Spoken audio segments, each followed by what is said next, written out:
Hey, welcome back to Pass the Aisle. I'm Kevin, I'm Meg. and it's great to be here. I don't know what to do with my hands. That was, oh wow. So, yeah, yesterday we had a 14-hour wedding, and it took a lot of life out of me. But it's great to have this Sunday to relax. Yeah. Especially here in Chino, it's about 96 degrees, and it's great to be inside. Yeah, I don't feel it. And relax after a 14-hour day. Yeah. Yeah. It's good to have our Sunday. Yeah. Yeah. So, yeah, another topic for today is I did want to talk about, are we living our parents' marriage or our own? Whoa, nice one, Bem. So there's many questions in that, is like, because a lot of people that get married, or the people that they choose being their right partner, or just in general their partner, is sometimes a reflection of either one of their parents, or a combination of their parents, or someone other than their parents. So you just covered everyone. No, like someone other than, like What do you mean? that act like their parents. Okay. Yeah, they want someone complete opposite. Opposite of their their parents. parents. Okay. Yeah. Mm-hmm. And so it's always important people just don't know. It's very subconscious. Yeah. They're unconscious that they chose someone Like their parents. like their parents. Got you. Yeah. Okay. Or something that was lacking in their personality, Mm-hmm. lacking in their human characteristic of who they are and what's missing in their life. Yeah. They choose someone to fill in that gap. Yeah, for sure. Mm-hmm. Mm-hmm. Mm-hmm. So, yeah, it's a great question to kind of ask yourself, for all, married couples out there. Are you living your parents' marriage or your own? Yeah. And along with that, within that question, ask, okay, so once you are able to answer that question, how do you guys resolve conflict? How did your parents resolve conflict? When you see them fight, Yeah. how did they fight? Yeah. And compare it to your relationship with your spouse. How do you guys fight? Uh-huh. Is there any resemblance in that? Did they keep score? Mm-hmm. And so all these questions that we're going to be talking about in this show. Yeah. Um, Good one, Bam. so Nice. yeah, let's start from the beginning, right? Okay. How do you feel? Are we living are we living your parents' relationship and marriage? I Or don't do- think so. Or you feel like it's completely our own?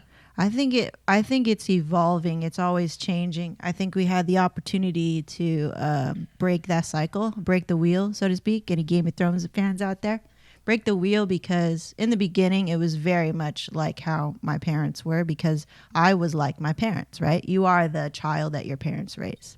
No fault to my parents. Like, parents always do their best, right? So I'm gonna buffer this because all my parents watch all my shit.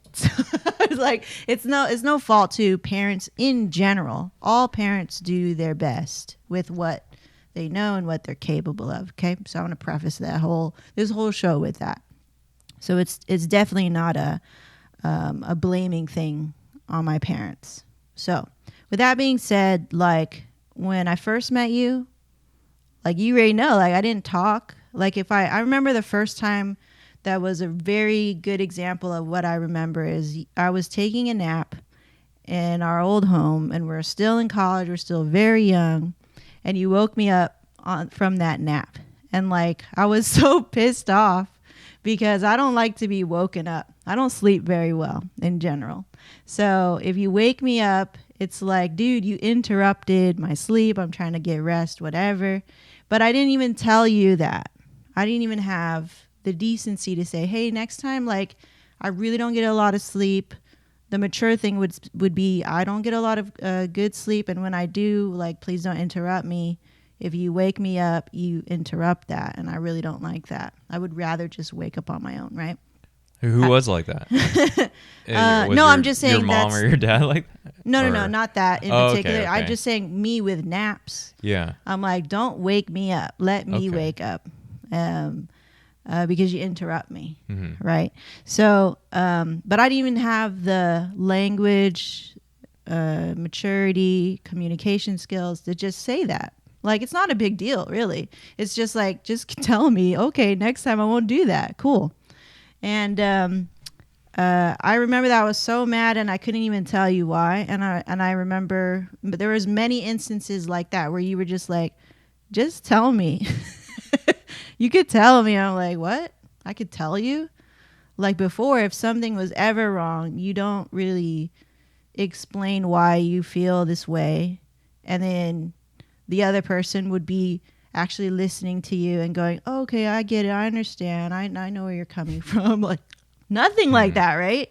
So that's just what I was used to. Something bad happened, or a disagreement, even how big, how small, you just didn't talk about it. And you got really quiet and defensive. You didn't say anything to each other. You went to sleep mad or angry or upset. And then maybe you got in trouble or something for saying anything. So it's like you had a trouble expressing yourself, expressing your feelings. I had no idea how to even say, don't do that, please, or even control my anger or my emotion to even say that. I would just be so livid. So you'd be 0 to 100? Mm-hmm. Yeah. Couldn't control emotion. And then I couldn't say anything. And I would just have to let silence calm me down and like whatever, like, and then you kind of like sweep it under the rug and don't talk about it. And then, do you think so is it your mother or your father that does both of them do that? Yeah. Okay. Yeah, it was always like, I remember sometimes with my parents to be like, something was wrong, especially with my dad, because I'm very much like my dad. It's like something will be off, and then I won't know exactly why he's upset, and he rarely gets really upset. So I'll be like, oh, oh my God. And he won't say anything to you. It's very passive aggressive, short answers, just like I am when I'm mad. Short answers. I remember when we first dated, and then you would say, oh, I apologize if my father is short or very not short or very quiet. Quiet, yeah. And I was like, cool. I mean, because I was semi-introverted as well, so I didn't really mind. Yeah. I was like, okay, it's cool. Yeah. But you see how he is now with you? Yeah. Remember our last mahjong thing? Like, that's my dad. He's very silly. He's very like, making faces. He plays with you. He's like, he'll just be really silly. That was his true self, I think. How he was with mahjong, it was like, that's how he is. That's how I remember him too when I'm growing up. Yeah, except for when he's mad. And that's, I mean, it's natural. I mean, everyone gets mad. Yeah. At something, or something ticks them off. Yeah. Or as well as, or I don't know if he was ever mad, or if your mother was ever mad when you first introduce a new person into the family, or just introduce a friend that comes over. It's like, okay, I do understand I need family time with my daughter because my daughter is going to college far away, but then she brings this person over, so it kind of interrupts. It's a pattern interruption. I see what you're saying. So some people can get uncomfortable with that. I know myself, I will get uncomfortable if it was like a family gathering, and like somebody brought a and then stranger. someone just brought someone. I mean, my uncle is a perfect example of that. So he brings other people. No, like he's a perfect example that he gets really mad when you bring someone outside the family circle to our yearly celebration. Oh. Yeah. Did they feel that way about me? Yeah, before in the beginning? I mean, probably before as well, because you know, like in the family, they always see relationships come and go. Yeah. Yeah, like there hasn't been anyone on my cousin's side that people will actually, you know, be in a relationship for a long term. Oh, what about you? Multiple people coming through? I think so. I kind of broke the ice like when I was in high school. I was like, I'm getting sick of like not seeing new faces, so I just brought like my girlfriend at the time in high school. Yeah. And then same thing, very similar to your dad. He didn't talk to me throughout the night. My uncle didn't talk to me. Didn't talk to you? Yeah, didn't talk to me. He like totally. Well, did you I tell brought them? board games over as well, and then he got pissed off. That you brought board games? Yeah, he's like, you should interact with your family Oh, I see. besides playing games. I was like, But it's games to play with the family. Yeah. I'm like, man, it is dry in here, man. Like, come on. It is pretty dry. And then and then my aunt will speak to him. It's like, it's okay. Yeah. Like, come on, they're just kids. It's like he's not. I think Yeah. elders. Is it the eldest uncle? Mm-hmm. Okay, so Yeah. it's a respect thing, right? Yeah. Like you should spend But 100%. Yeah, and I mean, I get it. It's also not, you know, my home. It's not my party. It's not True. You know, and I did kind of just. You didn't say anything? Yeah, I didn't say Okay. anything. Didn't Yeah. give heads up. It's a So respect thing. yeah, that is true. I mean, Yeah. you didn't give heads up to You gotta give anyone. heads up. Yeah. I always give my mom heads up. But if then you're coming. I look at all my other cousins that just bring people over sometimes, Yeah. right? Even in the past, I'm like, how the hell can you invite someone in this little thick ass circle? Well, so did you invite them spitefully? Like, well, you fucking did it. I'm gonna do it. I was like, fuck it. I'm like, let's do it. Let's change shit up, you know? Like it was getting so damn dry. And then after that relationship was done with, and then like towards the last years of high school, I brought another person, and then they were confused out of it. It's like, did Who's this person this? just get a tan or They're dark. yeah. And then my dad was like, I don't know, he has bad eyesight. You couldn't like tell the difference. Well, your dad called me like Maggie for like 2 years, I think. There's I was like, no that's person. not my name. Well, I think everyone mispronounced all the names. Yeah. Like, Yeah, they all kind of did. Yeah. I was like, whatevs. but so yeah, not being expressive, not showing any emotion. This was a combination of both your parents growing up. And when do you feel like you kind of broke that pattern? Well, you broke it. You know, when you showed me that it was okay, it was safe to say something. And we still had a long way to go to feel safe, really.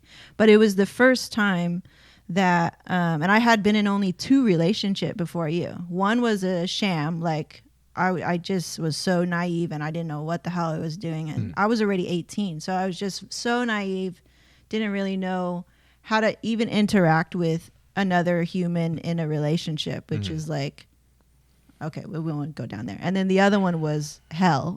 It's like, so I was pretty burned from that one, but still kind of like hopeful when I met you because you were so nice. And you were so nice. You were? I was? Oh. No, yeah.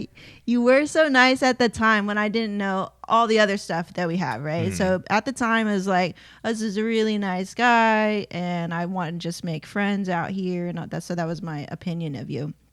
And he seems to want to take care of me. So I was like, okay, I'm going to just let my walls down a little bit. But I really was just like super defensive. The moment I see something that feels like the other relationship, that feels like I don't have a voice or I don't have control, and I would go 0 to 100 because I'm burned and stuff. And I really didn't know how to find the middle way. But when you were like, oh, you could just tell me. And I was like, huh? And I was like, could not compute. Like, I was like, I don't know what that means. I don't really know. But it seems that, okay, I can just tell him. And I had to really think about it. Like, what does that mean? I can just tell you. And I feel like I had to, we evolve, so we learn what that means. And slowly You start to just like kind of open me up, and then I feel comfortable to like. Did you notice that transition in yourself? Yeah, I did. Oh. I always would tell other people too. Like when I went early on in our relationship, and I was trying to talk to more girls and more women actually, and just kind of get like an outside perspective, because the last relationship, for one thing, it was a secret. So a lot of just not talking to anybody about it. And then I didn't feel confident enough to talk to anybody, so I didn't have any real friends or anything to get any real outside perspective. And I think that's why I was so in a hole in that relationship. It was two-way street. So I like let that happen to me, even though that was a pretty bad person. I let that happen to me. So in this new relationship, I was like, I have control. I have 100% control. I need to know that. I need to realize that. At the same time, I'm still in that very childish mindset of like, I don't even know how to talk to you, you know? But when you said it's okay, it's like, okay, so the door is open. Cool. Like, how do I go through the door? Like, I'm gonna peek through the door, and then I'm gonna be like, ooh, this feels weird and uncomfortable of like expressing myself or being honest to you, and then you not getting mad or whatever, like just whatever fear I had of your reaction. And I was like, and that too, I had to learn not to fear that as we got older and longer into our relationship. But yeah, just like little by little, I'd be like, cool. And I would talk to other girls or whatever and be like, oh yeah, this is how I feel or whatever. And it was really sparse, but yeah. Yeah, it's crazy that, each person that you date, you start to evolve as a human being, and you start to learn from mistakes that you went through in past relationships prior to marriage. Right. You know, and you become the person that you are. And then once you're in marriage, then you just kind of grow upon that and be a better person. Yeah. Then you're very much tested to like your commitment, and I think that's why marriage and relationships in general is so great. Like, you get to learn more about you, like, real quick. If you're open, the person that you choose is sometimes a reflection of yourself, or the person that you want to be, actually. It's definitely a reflection of yourself. I told this story to everyone too. I kind of like forgot about the story, but when I was in that shitty relationship, and I was like thinking I could change this person, or maybe he'll change or something like that, and I wrote down all the things I want in a partner. And it was like, it's basically all the things that you were when I met you. And I was like, ooh, that's cool. Because I wrote it all down. It was like, that's when I first learned about The Secret and everything. Like, my mom introduced me to that. And I was like, I was so sad, depressed, angry, all this stuff during that time. And I was like, dude, I want somebody who's going to do all this stuff or be all these things. I have no idea where that is now. And this is way before I met you. This is when I was living in the Chinese ladies' mansion and going to Fullerton and biking. And I was so lonely during that time because I had zero friends and living on my own in this huge mansion. And like, my only highlight of the day was taking a shower in this high-tech ass showers. Like, well, this is cool. But other than that, it was so lonely. So it allows you to know early on that it doesn't matter how rich or poor you are. Exactly. Just, be happy. That's when I learned too. I said, I was like, I really don't give a fuck about any of this shit. I just really want somebody to enjoy life with. And I remember writing down all the things, and a lot of the things not being shallow things, but because I had already experienced a lot of pain in this relationship, I was like, dude, I want somebody who listens to me, or who's generous, or who's kind, and all this stuff. Like, those are the things that really mattered to me. Mm-hmm. And it was so cool. Like, when I met you, it was like, and we had established our relationship probably like a month in, and you were doing all kinds of things like lighting candles and singing songs. I was like, damn, I hit the jackpot, dude. So like, it's just like the movies. It's just like the movies. Yeah, I was thinking that too. And I was so blown away by like your lifestyle too. And even how you looked at money was really life-changing as well. You're like, and I tell this story to people too, is like, you're like, making money is easy. And it really challenged me because I was still in the mindset of I need to get a job with full-time benefits and all this stuff. And it's like, Fair wet. And that's all. It's all the story that you're told in college and in high school and from your parents.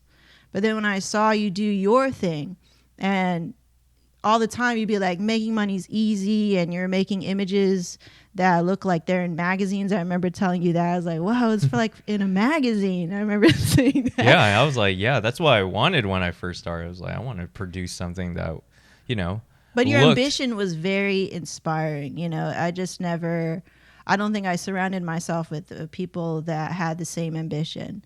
And I was not ambitious, maybe, and that's why too. I always felt like I had this dream that I would be reaching for something because I'd be good and skilled and talented. But something I always say is like, you can be talented, but if you don't have the discipline or the ambition to carry that talent through, you're not gonna have any success. You keep like, my dream was like, I was always climbing something and then I fall. And I also I saw the real life parallel was like, I was so good in martial arts, but I could never really get a lot of gold in sparring. I got gold in forms, which is like, it's like whatever. But I didn't get a lot of gold in sparring, and I also was kind of scared of it. I shied away from it. And whenever they tried to put me in a leadership position, I could do well, but then I would feel like I don't want to do it anymore. I would go like, I'd be scared of it.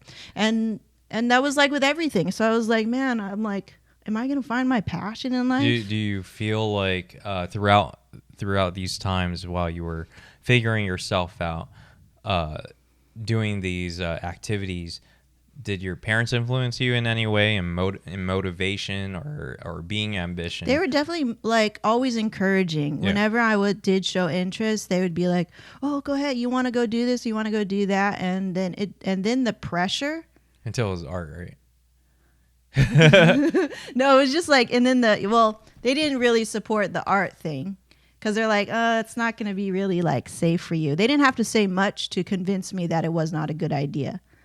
And I was so, I think, afraid of my parents because of how I was raised before. It was like, I don't even want to see or hear anything that sounds like disappointment or disapproval. I'm very much like, I really wanted to be obedient and all that stuff. And I think it manifested in this weird repression of trying to always be obedient and stuff. Probably manifested in why I got into that shitty relationship because there's no balance. I feel if I like were to analyze, it's like, well, during that time, like, where was Jenna? not there. Not there. Wow. Just doing her thing. Yeah. Yeah, I started to separate myself from my family and put on a face. Oh. Where I was like, everything's cool. I'm making friends, and this friend he was fucked up, Shit. and he didn't treat me right, you know, Yeah. like, and then I got in trouble with my credit, you know. So it was like, I wanted so much to have this like idea of like a Disney prince, and like, because I'm so into that romantic idea of love, and I thought when I was in that relationship and that weird mindset, I was like, oh, he chose me, like somebody chose me. Like I felt special for some reason. And there were ways that was, in some ways it was true. And then in some ways it was like, you're deluded. Uh-huh. You're very deluded right now. And it's because you don't understand what real love is. And that I didn't experience that until I met you. And you didn't really understand what it takes to be with a person. No, not at all. Or know the person that you want in life, Yeah. right? Or even yeah. stand up for what you want. Yeah. Yeah, no one knows anything. I think very first relationships, both people are vulnerable. They really don't know. They just want the title, basically, that they're with someone. Especially when you're in like middle school or high school, like you just want that title that you have a partner. You kind of feel grown up. Yeah, like, you want to feel grown up. oh yeah, I'm Yeah. here. Like, you know. But you know, it's so weird that the parents back in the day making their kids so scared that no one wants to, you know, say that they're with someone. Yeah. I Yeah, was so like scared. everyone wants to like hide and say, yeah, let's sneak out and Did hang you ever out. do that? Did you hide Oh, your relationships yeah. from your mom? No. I mean, I feel like for guys, like there's no hiding, but for girls, yeah. It was so like scary. Steven, it still happens to this day. Yeah. Like Steven will not hide his relationship with us, But then when I talked to him, he's like, "Oh no!" At the time when he was with his girlfriend, she would hide everything. Like, "Oh no, don't say that around here." Or It's weird, right? Yeah, I'm like, Interesting. It's always with parents that raises daughter with a girl, yeah. Yeah. I think it's So qua. it's kind of unfair. When do you put that pressure on Zoe? Hey, I'm not touching that shit. I really want to know like why, I can assume or kind of analyze. So when you have a daughter, I think it's like you value her virginity, you value her innocence, and with boys, you're like you value their masculinity, right? So in that old school kind of way, it's like if a boy is chasing a girl and he's doing manly things, like, oh, okay, cool, you're doing a manly thing, like you're just being a man. So they have this stereotype, right? And with women, we don't want them to be, or with girls, we don't want them to be loose or sluts or, of course, all that stuff before marriage. And it's like, nowadays it's so unreasonable. I'm not saying that young girls should be sleeping around or anything like that, but without girls trying to explore their sexuality, their femininity, their relationship with themselves and then with somebody else, if they don't get to do that until they're later on in life, it's like they're stunted in so many ways. And that's why I feel like there's so much because of that repression. It was so bad to talk about sex, to look at kissing, to look at like all that shit when you're growing up and you're like, I don't know, I'm having all these feelings and my hormones are going crazy, this natural thing about me. So you think in parenting that should people change about that and be a little bit more lenient?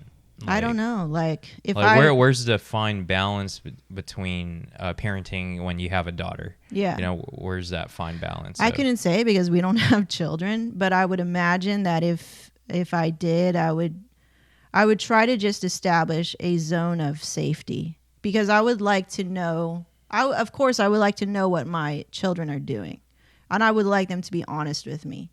Right? I hate being lied to. It's like running our team. The team is so. I feel like that's the closest thing I'm going to get right now to having children. It's like, I would love for you to tell me what's going on. This is a safe zone for you to tell me whatever's going on. If it interferes with our work or if it interferes with your safety or the relationship that you have with Kevin and I would like for you to do that. And I just try all the time to establish a zone of safety so that you feel comfortable and confident to tell me what's going on.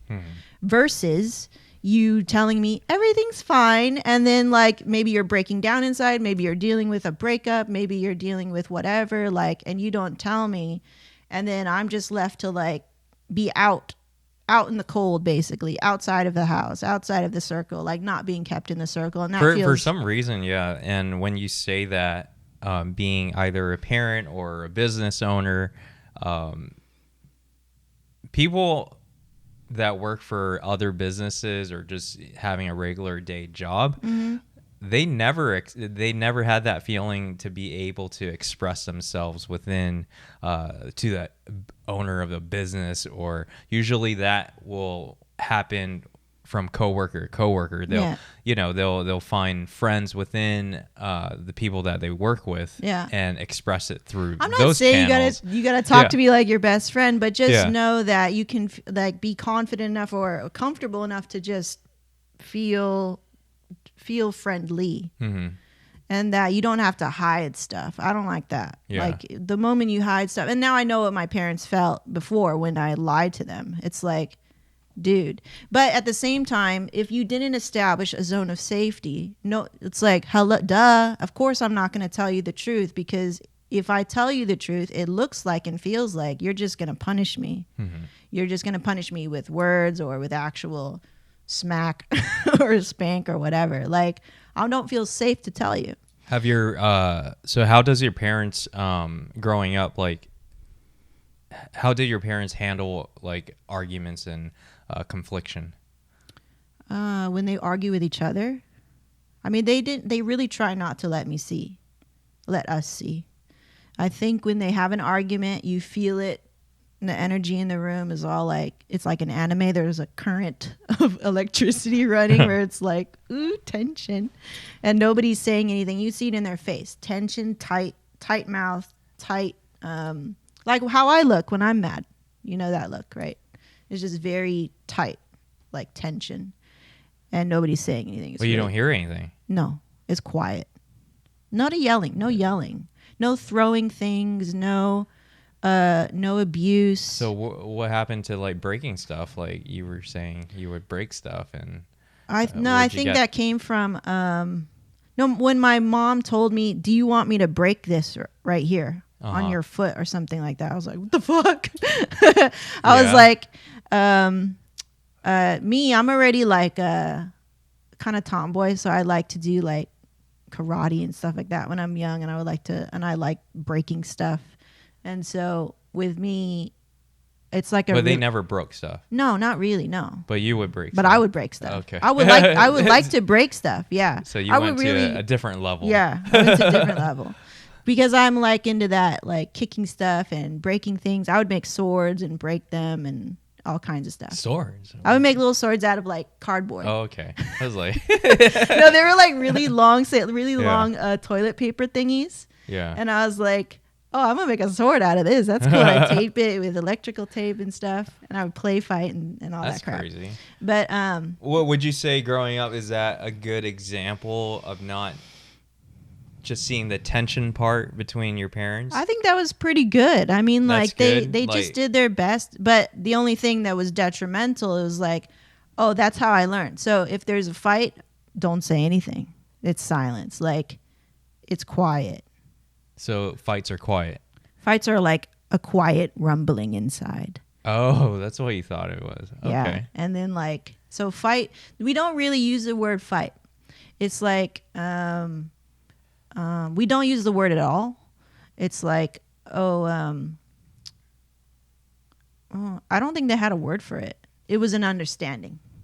Like an unsaid understanding, like, oh, mom is not okay. Dad is not okay. They're not talking. Okay. But how did they resolve it? I don't know. How'd you... Oh, okay. So it's a I have mystery. no idea. It's a mystery. So yeah. in your mind, how do you think they resolved it? I think they just let time pass. And then when I'm young, I'm just like, oh, you just got to be quiet for a really long time, not talk about it, and don't bring it up. And like food would be the break. Be like, okay, we're back to normal. Because you got to eat. Mm-hmm. Parents would never, like Asian parents, they'll never be like, go to your room with no food. They're always going to give you shelter, food, clothes, all that shit. Like you're always going to have your basic necessities. So during like this... But your emotions is like... Yeah, your emotions are blank. But during this misunderstanding between your parents, did any one of them never showed up to the dinner table? Was there any... They always showed up, I think. Mm-hmm. It was the peace offering. My mom was always cooking. So it's not like she wouldn't feed my dad. Here. Like, and then he would come and we would eat in silence. Okay. Yeah. Yeah, that's very interesting. Yeah. How was it on your side? Yeah, my side is very different. So growing up, like, what's different is your parents had a 9-to-5, mm-hmm. right? But me growing up, they were business owners, and I was always around them. Yeah. You didn't get a break from them, except for No, school. I had a break. School? Yeah, school. I always had a break because my dad's always working, so he's never never there. Uh-huh. I mean, I would see him only during his breaks. Oh, okay. My mom is always working as well, mm-hmm. and I feel like there was not like a lot growing up. There was not a lot of bond time unless it was like the weekends where my mom would just take me over to my grandparents' home, and then we'll just have like a family gathering with all the cousins, or they'll just drop me off at Brian Jonathan's house, and then we'll just hang out or they would just come over and we'll just hang out, and they'll just leave us at home alone. What about you, your mom, your dad? So yeah, we never had like well, yeah, we'll go to Disneyland, but that was like only once or twice when I was little. My dad is very frugal, so we don't go anywhere at all, and he's always like working as long as I've known him. But they were still establishing their business. And, Yeah. okay. I mean, they're still, well, I think their business probably took off early on, like probably 4 years after I was born. So by the time you're 4, they're By the time living I in was- Yorba Linda? Yeah, by the time I was like 3 or 4, we were in Yorba Linda. And that was 1988 or 1989, around there. Okay. Yeah, so I've been there for a long time. Right. But aside from that, I mean, even though we were from Yorba Linda, we lived in Yorba Linda for almost probably 12 years at the time before their relationship ended. We were always in Anaheim at my dad's factory. It's like we were always there. That Yeah. was my second home. Yeah, yeah. I would say that was my home growing up. Anaheim was my home growing up in his factory. And your mom, too, is there. And my mom was there as well. So, and I believe either, let's go back, like, yeah. So before I said we have 9 robberies, if I was to count every robbery At that that we first had house. at that first home, is because we were never home.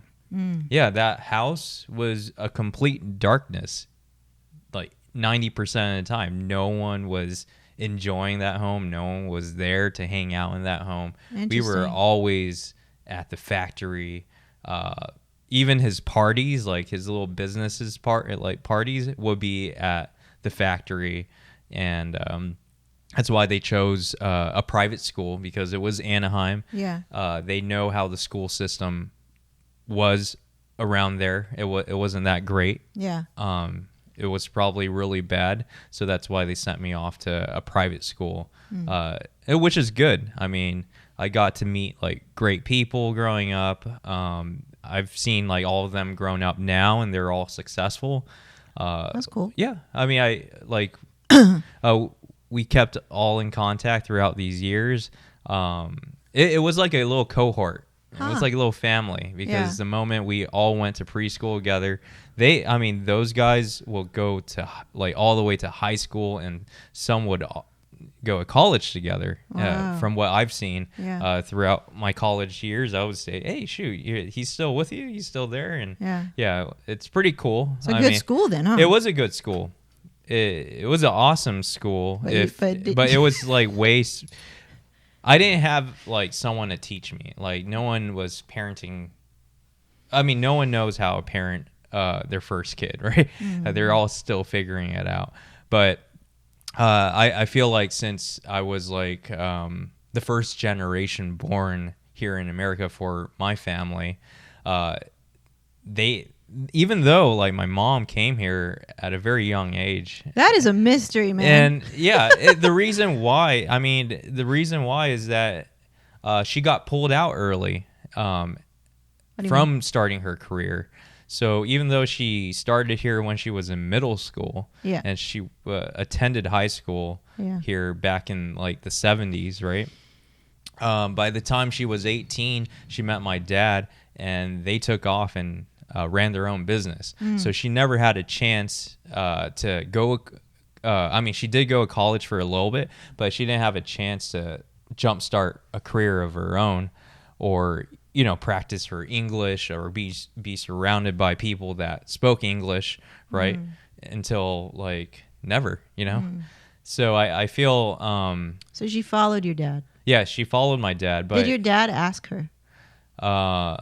no, actually, it was her idea first. Really? I mean, she's more ambitious than my dad is. Like, she knows what she wanted.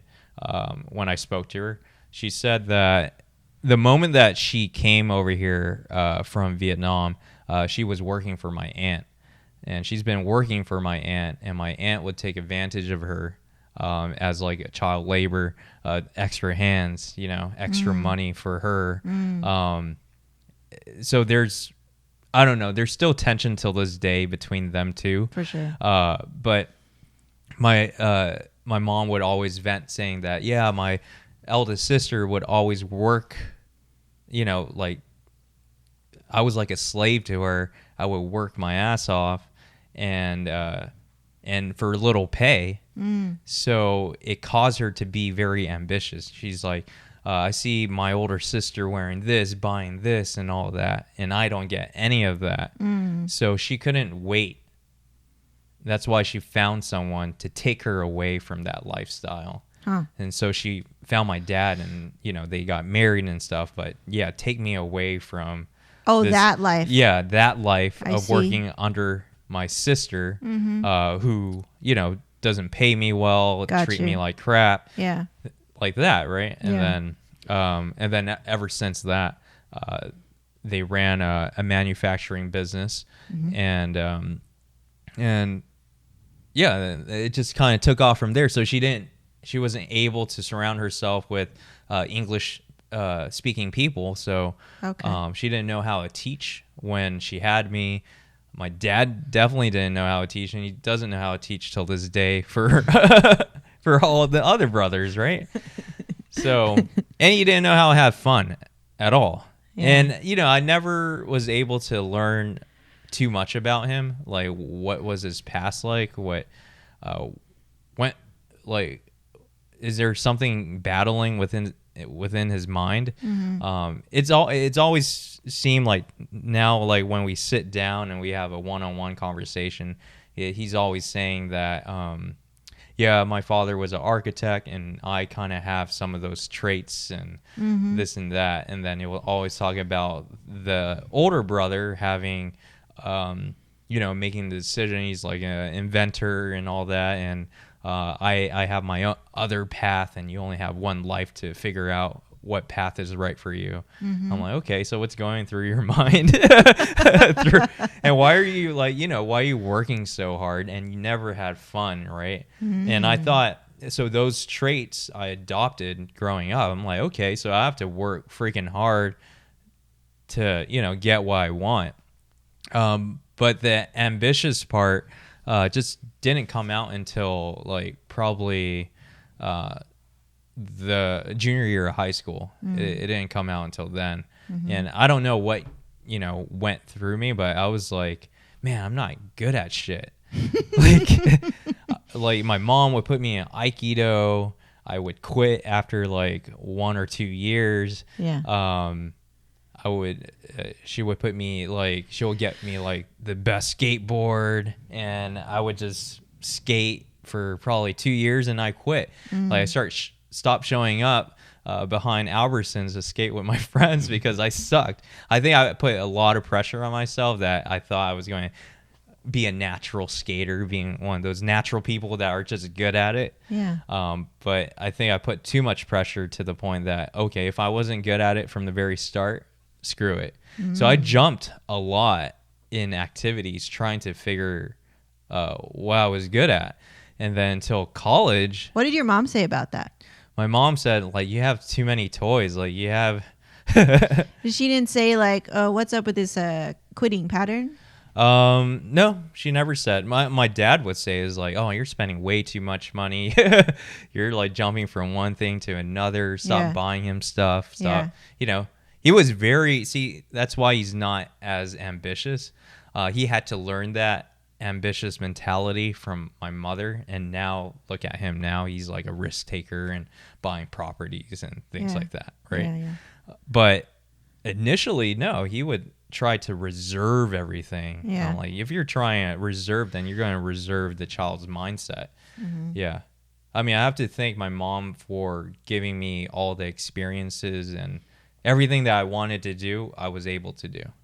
Yeah. If she said no to everything, which kind of, I kind of take it hard now, right? When someone says no, that's something I have to change, because no one ever said no to me.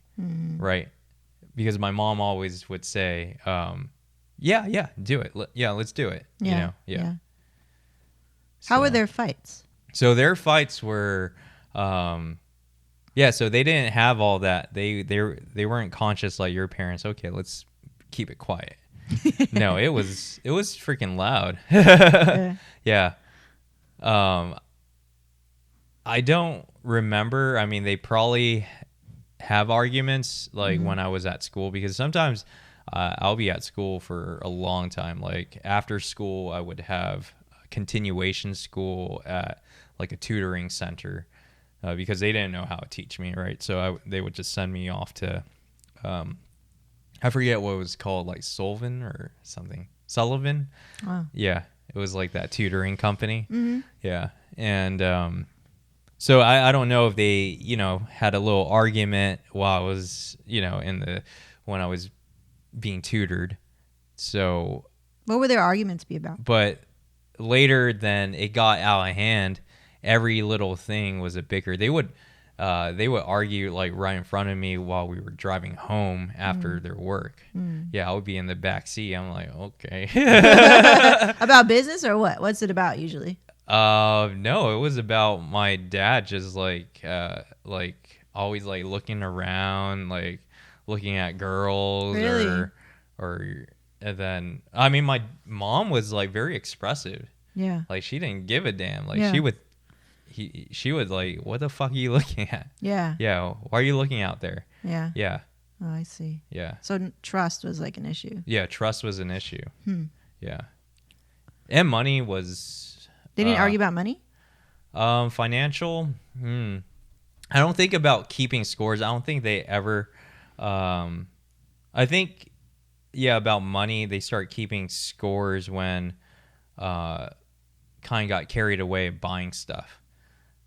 Like, oh, you bought Kevin this a new toy. It's like keeping score right there. Yeah. He doesn't deserve that Yeah. toy. But then, yeah, our shopping mall was Marshall's. So growing up, the Marshall was the place, right? And then every time I would like get a bunch of stuff and put it into the cart, he's like, and then by the time we get to the cart, I didn't get anything. It went from 5 things to 0 things. He's like, you don't need all this. How do you feel about that now? I'm like, which is good. Yeah. So every time, like when we go shop, I always kind of think of what's in the shopping cart. Do I really need it? Or it's just, that's where that and then I was comes like, from. okay, I don't need it. I really don't need it. Yeah. I'm just buying it because I like it or something, Yeah, right? yeah. But I'm not going to play with it when I get Yeah, home. dude, every time we go to Target, you're like, I'm going to get this, I'm going to get that. And then by the end, you're like, you put it all out. Yeah. And I'm like, why you do that? So that's where it came from. Yeah. Like it's like embedded as like his words will run through my head saying like, do I really need it? Yeah. If you don't need it, don't buy it. Yeah. Yeah, So, I mean, it's good. it's good. It's good because, Yeah. I would have bought all 4 exercising shirts that I really don't need. I only need 1 per Well, year. it's with everything. Yeah. Yeah. Like you go through a little, like you fight with yourself with the, everything that you want to buy. And then you'll always be like, should I buy this? I'm like, I don't know. That's and then, I would have to ask myself. I have to, It's better than just buying everything. yeah. I'll be like, oh my God. So that was my dad. My mom was different. Yeah. My mom would just buy it if she liked it. Yeah. Yeah.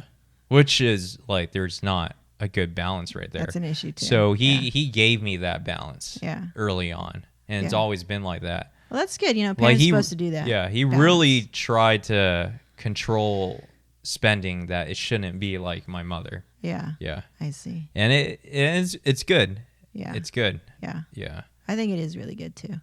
And then after he left, then I started buying buying everything. And then my mom freaked out because you had a credit card from your parents. You were the authorized user. You're like, okay, is this free money or what? Like, Dang. so I dude. started to like swipe that crap, like swiped it and bought a bunch of shoes and and then she would come back. She's like, it's $11,000. Holy shit. Yeah, I'm like, oh crap. I didn't feel it, but she finally said no more. That's when she finally said How'd no. you feel then? I was like, okay, this is serious now if she's saying no. Yeah. And then I started to get, I started work. I'm like, okay. And then, I mean, I spoke to my cousin. My cousin was helping me out at the time with like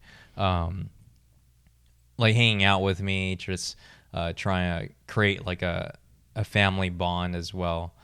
So she's like, yeah, you can work. And I mean, Natalie was the one that said, yeah, it's easy to make money. Like, don't think so hard. Like, if you want to make money, you can go out anywhere. That makes sense. Yeah, for ask Natalie. ask for a job, Yeah. and there you go. Pay Yeah. your own bills. Because Natalie also grew up very similar. She grew up without a father, and she really hated her stepfather growing up. I mean, he wasn't even a stepfather at all. They were never married. But just growing up, she would hate this person's gut, right? And throughout high school, I believe, she would live with her friend's family. Wow. Yeah, that's how serious it was. It's like there was a lot of anger. And the only person that she would visit is her mother. So it's like very similar. But then she was able to make ends meet. She was able to have fundings to go to college. She went to Cal State Long Beach. And then when she was in Cal State Long Beach, that's when we would visit her at her apartment. So she really kind of mentored Helen, Diana, and myself. We all would always go over there and hang out with her. Yeah, she's very successful and Yeah. she's very like a realist. Yeah, but then she did it all on her own. So to see, she was mentoring. She was like the mentor for me at early on when That's we cool. were That's like, good. yeah, when I was in sixth or seventh grade. Yeah. Yeah. That's nice to have. So from there on, yeah, like, and then there was like a little like hidden side hustles or like little hidden competition between Helen and Diana and myself, because Helen is freaking smart, right? Yeah, she's And like a little genius. Yeah, and I was like a year older. Yeah. And then 2 years older than Diana. But then, man, they always been smart, right? And growing up, I have, like, you already know, like, I have all girl cousins on my dad's side. So when it comes to education, it's always from their side. Like, speaking about what college you're going to go to, it's always from their side. I'm the eldest cousin on my mom's side, so You are? yeah, I'm Oh. the oldest cousin on my mom's side. So Brian's younger; he's like 3 years younger than me, and I didn't know that. John is like 4 or 5 years younger than me, and then so on. Yeah. Yeah. So that's why I was like the head bully and all that Got it. on my mom's side. But then when it comes to my dad's side, I'm like stuck between like a really bunch of old cousins, and then Yeah. Helen, Diana, and I were like in the center, and then Steven came along and he was like left alone in a way. It's like really, really too Yeah. young, huh? Too young. Yeah. But yeah, there's always this competition, and it's like, oh, I'm in algebra too, and then I was like, I'm still in algebra, and you're like you're like a year younger, and I'm like, yeah, man, they're all very ambitious. yeah, and I'm like, fuck, smart. I'm dumb, right? So I was like, man, how? So they pushed me, right? Yeah. Psychologically, I was like, holy crap, I gotta be better. Yeah. How am I going to be smarter? How am I going to keep up with them? Yeah. And then throughout high school, and that's what changed me from being someone that didn't really care about education, didn't really think about the future, to someone that's becoming very competitive and Yeah. wanting to have a great future. Yeah. Yeah. I see. But that, if it was, at that time, that's when my parents already split up, right? When you're in high school? Before middle school. Before middle school. Yeah, so it was like Before sixth grade? It was within sixth grade. Oh, okay. So if back in the day, right, my dad won't allow anyone to sleep over, to hang out and stuff like that. And if someone did, they would have to follow by his house rules, which are really stupid. So you better wash your hands before you walk anywhere in this house. No shoes in the house because we have white walls everywhere. That's not stupid. But it was like way too strict. Like no one felt good coming Yeah. over. Yeah, like yeah. they didn't feel like they could be home to Yeah. hang out with your only kid, Yeah. right? So I feel like my parents were like that too. They didn't say it like that, Yeah. but I just knew nobody comes over. no, my dad my dad was like he was so strict to any person, any kid that walks inside his house that runs around. Like, oh, dirty hands, and they would like touch the white wall, and he would like bring out his back scratcher and hit him on the hands. Like, no, wash your hands, Yeah. like take off your shoes. Yeah. Oh yeah, yeah. that's funny. I get it. But then no kid was having fun coming over. They're like, oh no, I mean, can Kevin come over? I don't want to go over there. Yeah. I think I didn't even have friends to want to come over. Yeah, I'm like, man, Maybe that's why. you're scaring all the kids away, Yeah. Like no one wants to come over. It's so fucking boring here. So, but then once they broke up, Yeah. the mother that my mom was that allows me to do everything, she allowed me to hang out, sleep over. Like I was never home. How'd you feel when they broke up? Like you would always ask me this. I'm like, yeah, it felt great. It felt great. Yeah, it felt like there was less restrictions. Oh. Yeah. Now I felt like it can open my wings and do what I want. Yeah. Even though I was, growing up pretty independent, still be able to do what I want. But I just didn't have the tools to do what I You weren't want. sad at all that you weren't going to see your dad very often. Not really, yeah. Oh. Because I didn't like, being hit Yeah. for getting bad grades. Yeah. I didn't like someone just like micromanaging when I was growing up. Yeah. Yeah, that's a term, but no one knew what micromanaging was when you were a kid growing up from like, I would say I became conscious of that in 4th grade to 6th grade. I'm like, this guy is like really controlling me. Yeah. Yeah. Yeah. So there was never any warm feelings from No. your dad when you're young. I mean, it's very little, but not that much, Yeah. It was so, everything was business for sure. What's the nicest memory that you have? I the had to work happiest? for, that basketball hoop that you see right in front of the home. Yeah. Yeah, that was the basketball hoop where I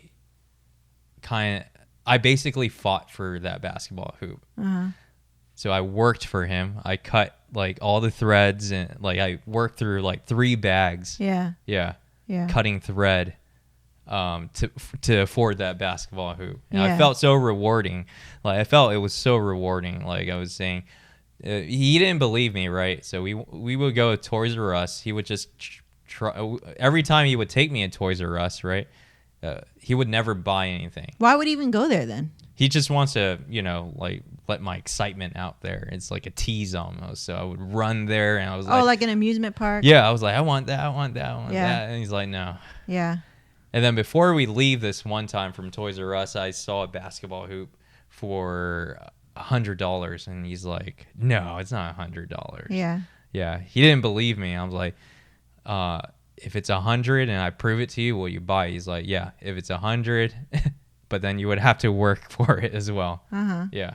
I think it's a good lesson. They go about it in a Yeah. kind of like not very loving way. Yeah. The lesson is very valuable, right? Like to me, I would want to do that. I'd be like, Yeah. you want something, then you can Yeah. work for it because I understand the value of work Yeah. and you need to learn work instead of being a spoiled brat.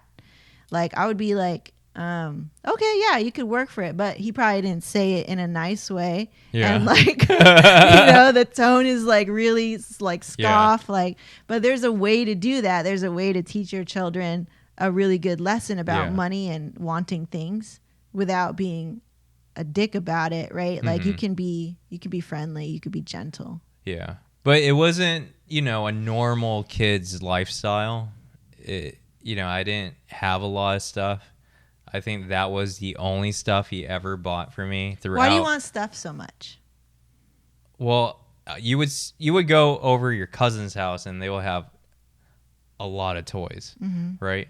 You go over to my place, I didn't have shit besides a little teddy bear in a corner. That was it.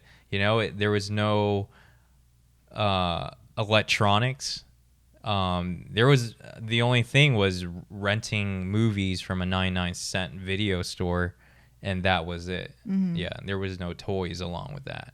So the toys is the real proof of like what, love or affection? No, just yeah, probably a little, right? But also having a fun childhood. There was no fun. Yeah. You didn't have fun with your parents. Yeah, I didn't have fun with my parents. I mean, Yeah. They didn't play with you. yeah, they weren't there to play with me. Yeah. Yeah, it 'Cause was they're my working. cousins. Yeah. They're working and all that stuff. Yeah. Yeah, I see. Yeah, so that was the history with them and by the time you're in 7th grade, you don't want to hang out with your parents. It was like you want to hang out with your friends. Of course, yeah. When So- you're already a adolescent. Yeah. So those 12 years were that bondage with your parents was never there.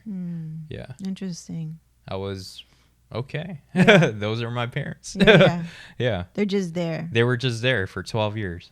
That's so opposite from mine. Yeah. That's a big difference. Like between us, like before when I started dating you and I start to learn like your relationship with your mom, and I was like, whoa, because it was completely different from how I talk to my mom or how I talk to my parents. Like I talk to my parents usually in reverence, like they are like your God, you know, when you're growing up.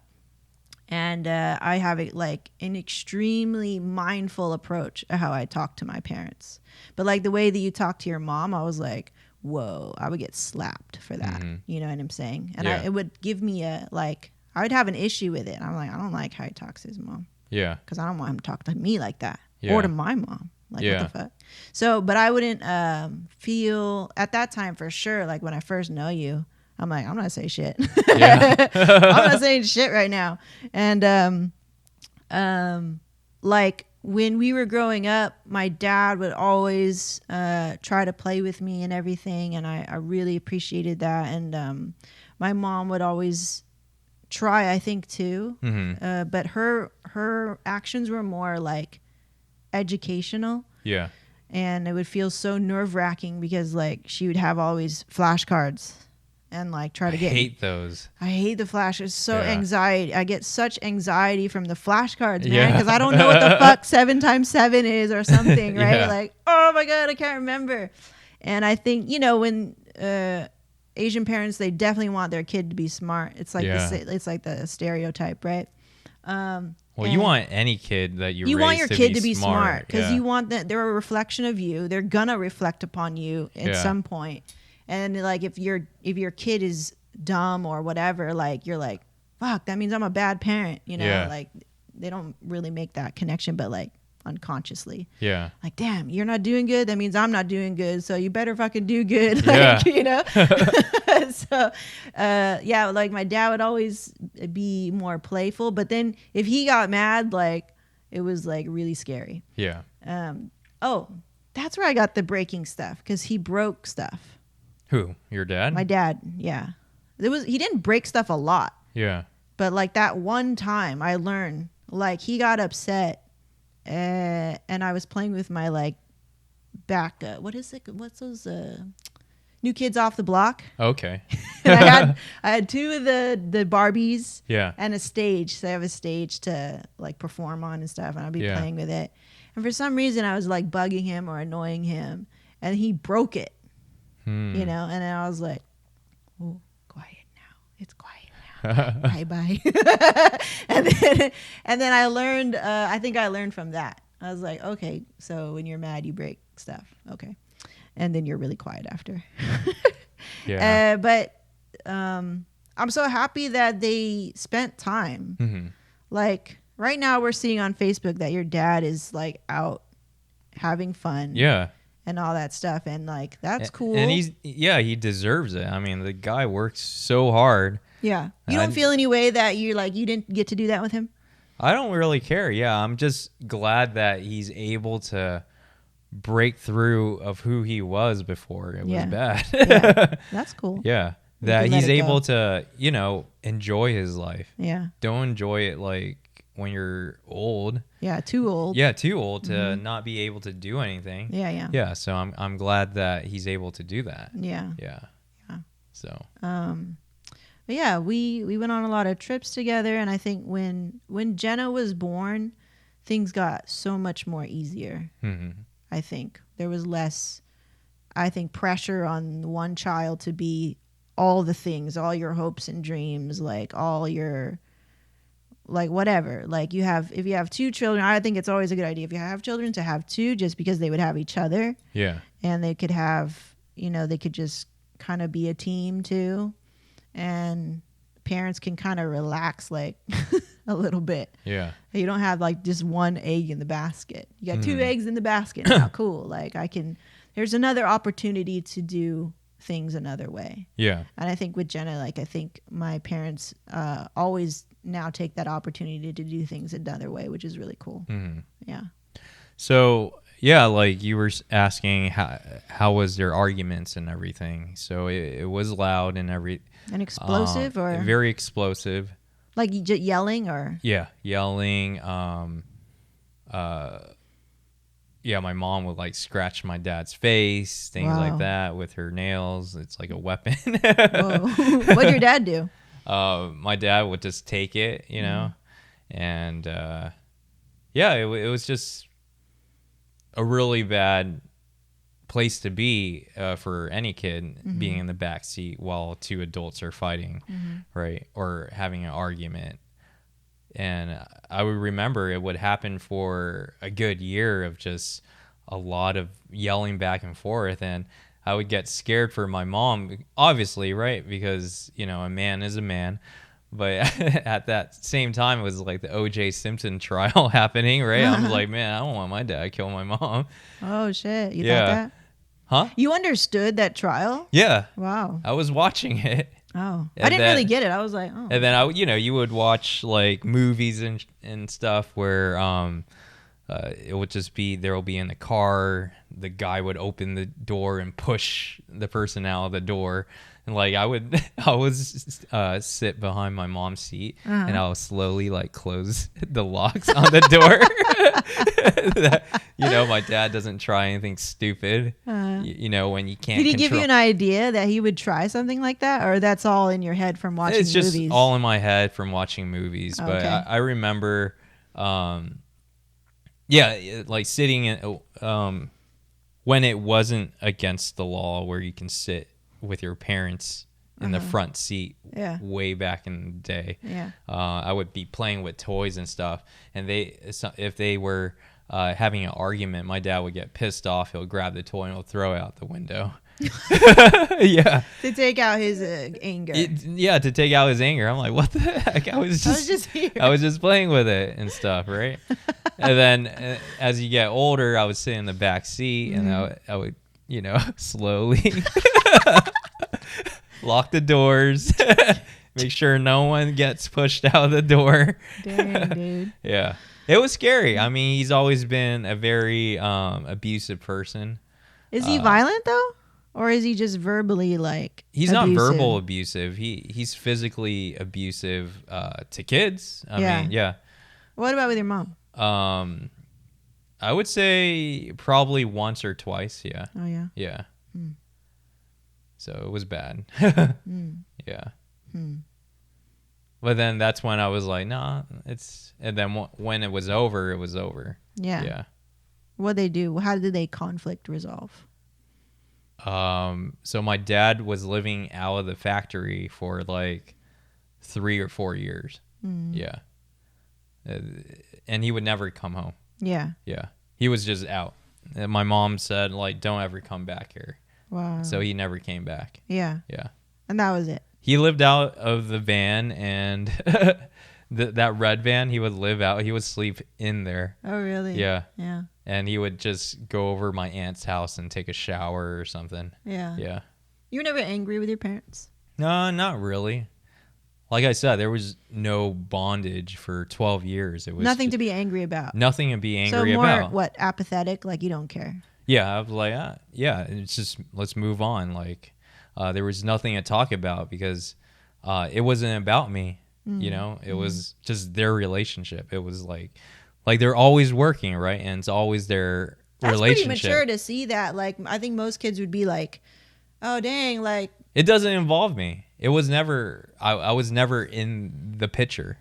That's why it never impacts me. Yeah. Because I wasn't. You know, I didn't do anything. yeah, Yeah. that's pretty mature. Yeah. I would say. I mean, that's how I kind of took it. I was like, this is not. You know, I was never a part of this relationship between like their relationship, right? That's so weird to Yeah. say that, like to have this apathetic thing, because for you to say, I have no part in your relationship, and you're literally the result of that relationship. Do you know what I'm talking about? Yeah. Like, that's so, So it's weird. Yeah. It's weird, right? So that's why I didn't have any attachments to either one of them. Like, even till this day, like, we haven't set stone in Yorba Linda. I don't come over. It's like I'm like, okay, I can live without them. Yeah. But you seem to have a very, very, like, your connection with your mom is really interesting. How you'll be like, yeah, I don't come over and I don't hug you. And, Yeah. but then you're so, when you're But I brought, try. when you're brought to that point, you Yeah. are indeed very, very attached. I think when I look on the outside and what I hear Yeah. and how you talk to your mom, even when it is like not in the best tone, it's because I think because you care so much. I mean, Like, I do care about all her. the caring, Yeah. like all this like apathetic nature that you have with your dad. And also too, that's interesting too, where like, yeah, you say you're really apathetic, but then your actions and you still care what he thinks actually. Yeah, I mean, I care about them, Yeah. you know? Yeah. I know you care about them. Yeah. But like this thing where you feel like, where you say you're not attached or things like that. Like you're the one actually making the first move on a lot of things. Yeah. And yeah, so I feel like Yeah. you're not kind of giving yourself enough credit or you're downplaying the fact that you're not attached. I mean, And I'm wondering why. It's to me it sounds like a defense, because it's like, Yeah. well, they didn't care, it looks like, so I'm going to say I don't care too. Yeah. Because it's a defense, it's a protection of the self, of the ego. And it's Yeah. like, you didn't care enough to stay or to fight for this relationship. So yeah, I was happy you left. Like, go. I mean, I like in a relationship, not a parent-child relationship, I'd be like, if you didn't love me, I'd be like, okay, I don't love you too. yeah. Because I wouldn't want to stay in a relationship where they don't love me. Like, I don't want it to be one-sided, So it's a protection of the self to be like, it's like a feeling of more empowerment or like self-preservation to be like, if you don't care, then I don't care. I'm not going to be over here trying to care and you don't care, because that feels weak and it feels vulnerable. And I don't like that feeling. So my ego says, I don't care. I don't give a shit either. Right. I feel like that's how it feels right now. Like how you're telling me. So, knowing me and knowing like the history of my parents and everything, right? Do you feel like, is there anything that comes out within our marriage? For sure. Well, that's why. Because you're on the outside, yeah. Well, that's why they were like little red flags. But there was one instance, right? The whole like painting of the frames. That was the first like big fight that we had, where we were yelling at each other. And I remember my mom also said the same thing to my dad. Yeah. And she told me that before I met you. Yeah. And I think it was her way of saying, hey, protect yourself. Yeah. Always have a voice. And she said, your dad said something to me, and I said, don't ever talk to me like that again. Your dad? My dad? No. My mom said that to me. She told me that dad said something to her, and then she said, you're not going to talk to me like that ever again, right? Yeah. So she told me that. And that was before I met you. And that was kind of like her way. I was like, I was in my 20s already, early 20s. So I think that's her way of saying, don't let a man talk to you like that or whatever. Like, I was like, oh, so early on I learned, oh, even dad cannot talk to you like that. Cool. Yeah. Like, okay, cool. You're okay, right? Like, you're okay to be like, to stand up. Well, you did stand up I remember that fight, and you And did that's stand exactly up, what I said to you too. which is great, Yeah. you know, because I would say that you have to learn from that. Oh yeah, I mean, Yeah. I'm so grateful for it. Like, Yeah, I remember that day. I was like in my truck and I floored and made so many U-turns around the lake. Yeah, but I remember that it was kind of good and kind of bad Yeah. because how I said it was because you said like I didn't think you were stupid enough to do that. yeah, That's what you said, and I was like, the fuck. And then I had to think about it a little bit, and I was like at a fork in the road in my mind. yeah, And I was like, I'm either going to be quiet again like I was in the other relationship, or I'm Yeah. going to say something. yeah, So I was like, I'm going to say something because I was really upset. yeah, And I was like, if you ever talk to me like that again, I'll fucking leave you. yeah, and then you were like, whoa.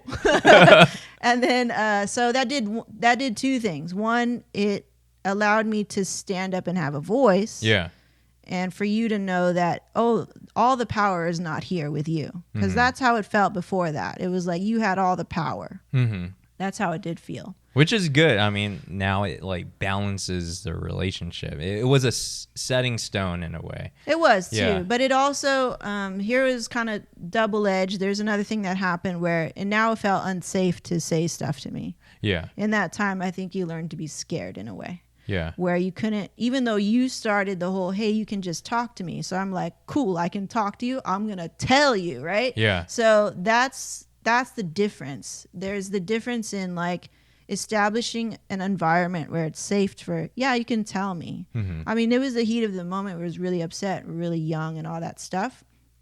And yeah, you shouldn't have said that. But I also could have said it like, I could have said the same thing, but in a way that it didn't have to be a threat hmm or an attack. It could have been more diplomatic, right? yeah, But whatever. So you learn to be scared, and I think from that very moment we had a lot of miscommunication where you were not really free or feeling free to tell me because the ultimatum is I'll leave you. hmm Right? So it's like it's not really fair to hold that over somebody and Yeah. just have all the power in a way, in a weird way. And so I think in our relationship, because of that, I think when I think about it now, it's like you exercised, well, I don't have power here, so I'm going to exercise the shit out of my power over here, which was the business. yeah, So there was like, it was this weird sort of keeping score. We did keep score in our relationship. And we learned that from each other because I did not learn that from my parents. yeah, I didn't learn that from anyone but you. Like, oh, I didn't like, you're going to do that. I'm going to do this. yeah, Right. And so that was actually very toxic, I think, for us. And in a good way, too, because you learn like you're not only you're not taking too much from your parents anymore. You're really trying to figure out who you are as a person in this relationship. And so that's who we were. We found out that we're both very egotistical because we come from an upbringing where we were alone a lot of the time. Even when Jenna was born, I'm already 8. And I had to wait another maybe 8-10 years for her to be on my level. So in a way, I had a long time to be by myself, even though she's there. And that, I think that did help. It's like knowing I do have somebody, I do have a sibling, even though I can't really talk to her or connect with her until much, much later. So we have that similarity where our ego is there protecting because we have that experience with our parents of being alone a lot. Where you didn't really like being alone. I think I did too, but there was still a breaking point for both of us. Like, we need to play. We're still children. We need to play. And so we find ways of playing nowadays. Like in our relationship, we get toys and we fulfill that little gap in our whole, like, ooh, I have the toy. And then the toy is done. Like, we're done building. It just sits there, right? Yeah. Like, or you buy all these games and like we play it one time and it just sits there. Or you'll play it. Or I'll try to play it or get you to play and you're like, nah, too tired. Yeah. So like it's really interesting. Like I think with us, we've done our best to up until this point. I think having the show, it makes us a lot more conscious, and we can reflect, and it's really cool because I can learn to be like you, where it's like, I mean, I don't know if it's a defense thing with you, but to truly move on and not hold a grudge with somebody or be angry with someone. No, yeah, I don't hold grudges at all. Yeah. Yeah. But I think where you it's interesting because it's not that I want to make you feel angry. What I'm feeling from you is that there's a sort of block where you're not allowing yourself to process everything. And I don't think it's bad to be angry. Like the fact that you weren't angry, it made me like, is something broken in you? Like, well, I probably went through worse shit than things that he probably went through, or seen things that are worse than what we go through. That's why it never pierced that anger to that point or something. Like, oh no, there's like different levels. I mean, like the anger that you don't have with your father. Oh, that I don't have anger with my father. Yeah, or that you're apathetic, and that you tell me that you're apathetic, that you don't care. Like, I'm like, that's weird to me. And then it would I'm not angry at him. Yeah. Yeah. I mean, he was, like I said so many times, like he was never there in the picture. Yeah. So it's kind of like saying you can't miss what you didn't have. Yeah. I see. Yeah, I seriously don't know him that well. Like, now I'm starting to learn more about him. Yeah. But he wasn't the same as your parents. They weren't expressive. So he's not expressive at all early on. You don't know the history of him and his father. You got to go through your uncle, his brothers, to find out what's going through him. You know a little bit now. Now I know a little. Yeah. But then back then, like, no one spoke about their dad. Yeah. My grandpa that I never met, you know, things like that. So yeah. Or no one spoke about their lifestyle as they were kids. You know, like some parents will always say, "Yeah, when I was younger, this is what I did," but from them, they never said shit about when I was younger. This is what I did. No. Yeah, you didn't hear that from him.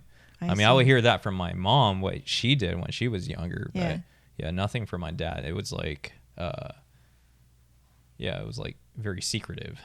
What it feels like and what it sounds like is that all your anger, everything went to your mom. Because she's the only one that was actually there. Yeah. So you couldn't even process if you were angry, which I think that would be natural. That's a natural response to your dad. Being apathetic is not natural, I would say. That would make you a little bit like something's off emotionally. Yeah. So I don't think something's off emotionally. That would be weird. I think what happened is you had your mom there. She's an open book, basically. And like the relationship that you have with your mom, it's really like loose, I'd say, in terms of parent-child. It's the almost reverse in the way that you're more parentful. Yeah. Parenting, or I don't know. But I think all your anger and frustration and any sort of emotion is only processed between you and your mom. Yeah. That's what it sounds like to me, because it's just not humanly possible to go through what you went through. I don't think so. Yeah. When I look at it objectively, and to not feel any way about your dad, to tell me that I don't care. I think it all is processed through your mom, because it almost can be like she became everything, a punching bag, a supporter, a mother, like a friend sometimes, like you guys went to trips and stuff like that, like on your own and all that stuff. Like everything is processed through your mom. And the way that you talk to your mom is not how usually a child talks to their mom, especially in Asian culture. Yeah. So I think there's a little bit like just, you just switched gears. I don't think you don't care. I think you care a lot. It's all processed emotionally, and all the stuff emotionally through your mom. Yeah. As though she gets a lot of the things from you. Yeah. You know, I really don't feel like you have any of those types of conversations with your dad, or the way that you talk to your dad is very different. It's more reverent than it is with your mom. So, I don't know, that not that it's bad or good or whatever, but I think that's just my observation, you know, and then, you know, just making the observation, I can understand you a little bit more. So how does it, so how do you feel now? I mean, do you still see bits and pieces in our marriage? Yeah, for sure. Like the whole like buying stuff. Yeah. Or the fears that you may have, or when you approach me with ideas and they always come off as like a dictator. Uh-huh. And I get really offended. I get really mad. Yeah. So I will snap at you like right away. Yeah. That's like, I think that's where I have to work on my reactionary crocodile mind. It's like, yeah, when I'm being attacked, I will attack right back. Yeah. Because there's a flag that goes, stand up for yourself, like that. Don't be taken advantage of. Yeah. And we talked about that in the last show.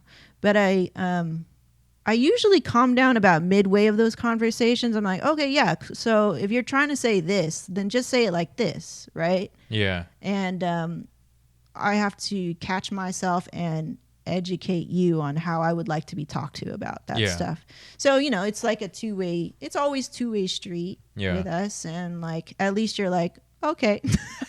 Before it's like, I don't know, we'd already be both really mad already, and then not maybe saying stuff that we really need to just say. Yeah. And we already took it personally or something. And you always have a great way of coming back to neutral, because you have the practice of that. You have the practice of coming back to neutral with your dad. So that's the ultimate like teacher or trainer to come back to neutral. Something like that happens with you and your father, and you can come back to neutral. Like, that's a pretty good skill. But the way that you process it is very intertwined and confusing sometimes, because it all went through one person, which is your mom, who is equally as flawed, and that's granted, that's very human too. But now you have the opportunity to do that with your wife, and now with other males, other people. And so now I think you'll have a more balanced, you know, kind of like perspective on life, because when you're growing up, it's like this extreme or this extreme. So there's really hard to find a balance for you in the middle. Yeah. But fortunately, like when you met me, you were that extreme. You were very generous. You're like luxury. You're like, I'll take care of you. I'll do all this for you. And I'm like, this is dope, but I don't know. It's like, oh, this is a nice guy.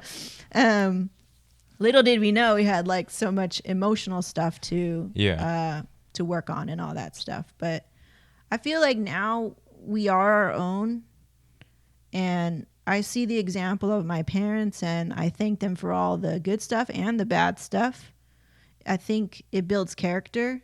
Your dad doing that and your mom doing that and all that shit, like, it made you who you are right now. Yeah. And we have this. Same with your parents. Same with my parents, right? So I'm always like, dude, my mom apologized to me for being strict. And when I look at it, it's like, yeah, it was, every child has their own trauma attached to their parents. And I'm like, yeah, I got traumatized in my own way. But when I compare it and when I look at our life now and the way that what we have now, it's like, I don't hate it. You know what I mean? Like, I forgive it. You know, it's fine. And I was like, Mom, it's okay. And I think she always carries a little bit of guilt from that. And I'm like, at least you, like, wow, you said you actually apologized. Like, whoa, that's pretty crazy. Like, thank you. But I'm okay. You know, like, I actually am very thankful for that, because I learned so much. And I think life is suffering. Like, it's like, that's what it is to live. It's hard sometimes, you know, but it's hard for a reason. Like, I feel like we really struggled, I think, in our own way before knowing each other and with each other. And we deserve everything that we have. We deserve it. We deserve this life that we fought for in a way. You know, I deserved that. I get to work from home because I commuted and I got into 2 accidents, and I really worked hard, and I worked hard with you and without you. I deserve to be here now. So that's why I'm like, I'm never leaving the house. I feel like I deserved it. Yeah. I worked for it. Yeah, we definitely deserve a place like this, and sometimes I feel like it, when I step out, like have a outer body experience or something, I was like, man, do we really have our own place? It's crazy. I do that too. Yeah. Yeah, it's so very surreal that it happened so quickly, and one thing led to another, and you can't predict the future like you always say, but you can plan for the future and hope it will, follow whatever you have planned. Yeah. Yeah. And, we have you to thank for that, because you were I was telling you the other day when we were having dinner, I was like, you were the one that was so responsible in wanting to invest, wanting to save. And we were talking about the millennial generation, which is a little bit younger than us. We're like the OGs, the transition between the old school and the new school. So we're blessed to be part of this year, 86, 87. But you were responsible enough to save for us, Yeah. Like if I set an agenda or I have it on my mind, I want to make sure I accomplish it. Yeah. Well, but then I know like things will get in the way, and you just can't plan for those unexpected things. Just like how I got my bag stolen like 2 weeks ago, and I thought I was going to lose. You lose what you basically made, like the lens, the equipment. I mean, you worked for all that, and then you just lose it sometimes. And life is unpredictable, and that's something you can't plan for. But well, you had the sense to choose. I mean, we didn't really want for anything as well. Yeah. Like if we really wanted to do something, we would save and go do it. I think that's really great too. Like, I'm so thankful that we got to experience so many cool new things together because we worked for them, and you never asked for outside money. You never took a loan or took a unnecessary debt to do. Well, I also learned it from you as well. Like your my example, your example, my mom's example. I'm like, dude, I'm gonna work for my shit. Like, I don't want to pull anything out. Ever. Yeah. Like, if I can try to, pay my way. Then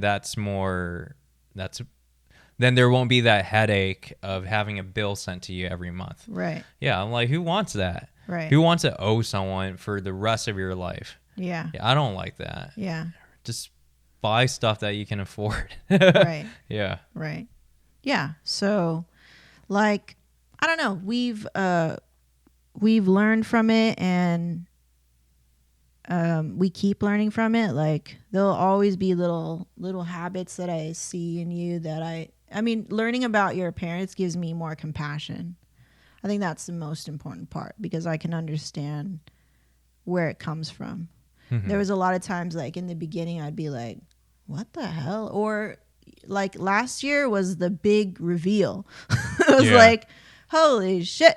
Or there was there was all these things that didn't seem like they were related. Yeah. That were causing a lot of turmoil in our marriage. And I didn't really know, I knew there was something there. There was all these little puzzle pieces, but I didn't know how they connected yet. Mm-hmm. Until finally you were feeling safe enough to tell me. Yeah. Right? The trust had been built back again. I mean, it's crazy, right? That each person has a book in their life. Yeah, you all have your own little story. Yeah, your own little story. And I had chapters before you. Yeah, so many craziness. Like, if you were able to write your own book, and that's why it's so interesting that marriage allows you to discover another person and all their chapters, what led them to now. Yeah, in a way. And if you're compassionate enough to listen, I think that's important too. I had to be interested. You have to be interested. I mean, where you come from. You have to be interested, in the person that you're with, or why are you with that person, right? Right. Yeah. Yeah. But Yeah, so this topic, Yeah. it reached out to me, and I was like, this is cool. Let's dive in deep to see where our roots are from and how it affects us in our marriage. Yeah. And same goes out to whoever's listening, right? If they ask their spouse that, what are they affected in any way, like the person that they are today, Yeah. and how they take care of their kids or how they take care of each other, things like that. Yeah. Yeah. Well, I didn't ask you. Like, how do you see any habitual pattern stuff in us? Like, you asked me, but what's your perspective? So, I mean, before I didn't know how to, argue or have a discussion Yeah. with a partner, Yeah. right? I would always think it would have been like, you don't know it, you don't want to try raise your voice, but yeah, it was a lot of raising our voices when we would have disagreements. Yeah. So, but then we kind of smashed that, I think last year or 2 years ago, or from the very beginning, like, oh, don't raise, don't be that loud or whatever. We never curse at each other, too. That Yeah. was kind of like an unsaid rule that we don't curse at each other. Yeah. Yeah. We don't break things, or at least I don't break things. I don't know if you break things. I haven't broken You've been anything. wanting to break things. I've been wanting to break things. Yeah, Yeah. but no, I never. I control myself. Like, I don't need to break things. Yeah. Yeah. Other things. Well, you were going to give Kaden away that one time. Yeah. I was like, what the hell, man? Well, that was only that I one time. I don't know if it was before or after. Yeah. I don't remember. Oh, that was before our marriage. I know it's before our marriage, Yeah. but I don't know if it's before or after like our big explosion. I'm not sure. I forget. Yeah. But no, I think we've grown a lot. Yeah. Yeah. Yeah. But habitual, I can't think of anything You don't see anything. other than the raising the voice back in the day. Yeah. Yeah. Did we answer all your stuff from the topic? Yeah. I mean, you can go on and on and on. Uh-huh. Yeah, but we can discuss more. Yeah. Well, what else? That was it. So what was the topic again? So are you your parents in your marriage? Oh, okay. Or is your marriage your own marriage? Yeah. Okay. So I think what we can end with is how we're being more like aware about it, Mm-hmm. and then how we interrupt that pattern that we've been raised to do. How do you do it? To interrupt our. Well, interrupt your pattern of way of thinking, because definitely with Yeah, I think when we have each other, right, to call each other out, that's a pattern interruption right there. You would point things out that I would be uncomfortable with, but I know that was my old self, and I have to fight to be a better person for myself, as well as being surrounded by you. Yeah. So I have to be considerate now. I Yeah. mean, I'm not living a life as a single life. I'm not, a single person in this relationship where I just care about myself and my feelings and how I like to run things, right? No, Yeah. you have to be considerate. I mean, that's why you got into a relationship. That's why you got married. You have to be considerate with your partner. Yeah. So that's the different thing, right? If you really want to be with this person, there needs to be some adjustment. It just can't always be your way, right? Mm-hmm. And I mean, throughout our marriage, throughout our relationship, you would always say that, and you always remind me, and I have to it's a great reminder, and I have to think about it, digest it, and apply it, that it's not always my way. Mm-hmm. Yeah. Yeah. And I think over the changes that we've done in our business so far, It's great because you would point out, you would suggest things to improve our business, to make it more efficient, because it wasn't always my way. Now it was your ideas, and then you applied it, and now it feels like it's balanced. It's coming from either your ideas or just me giving you the ideas, and then we just kind of implement it together. So it feels like it's an equal balance playing field. Mm-hmm. Yeah.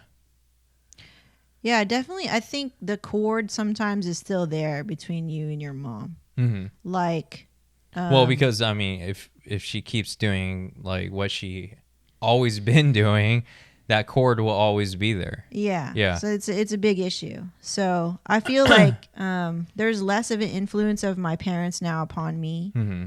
And the only, I think, real attachment, because they became very hands off after a certain amount of time. And it was great because it was almost like, it was a lot of freedom, but it was in a way like too much freedom.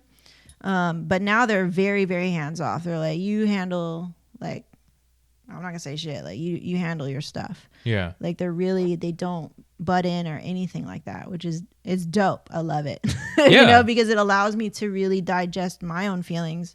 And then I just tell them, I'm just like, yeah, this is how I handled it. They're like, that's good. Yeah. And I'm like, cool.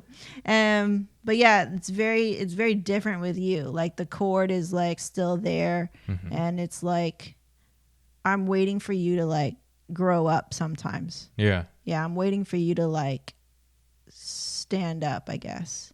You Well, like, I already stood up. I mean, I'm not. You know, but there's Yeah. there's weird. It's complicated, right? I Yeah. understand that. Where it's like you can't just be like snip. Yeah. But in a way, there's so much like extra baggage still there that needs to be unpacked and all that stuff.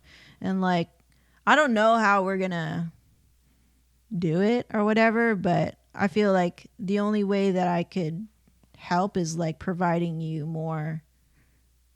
Like I'm always like, forgive your mom. Yeah. Talk nicer to your mom. Like, you know, Yeah. be patient, and then you'll be like very inspired and try to go do it. Mm-hmm. You come back down, you're like, it's too hard. And then you're like, it's too hard, I can't do it or whatever.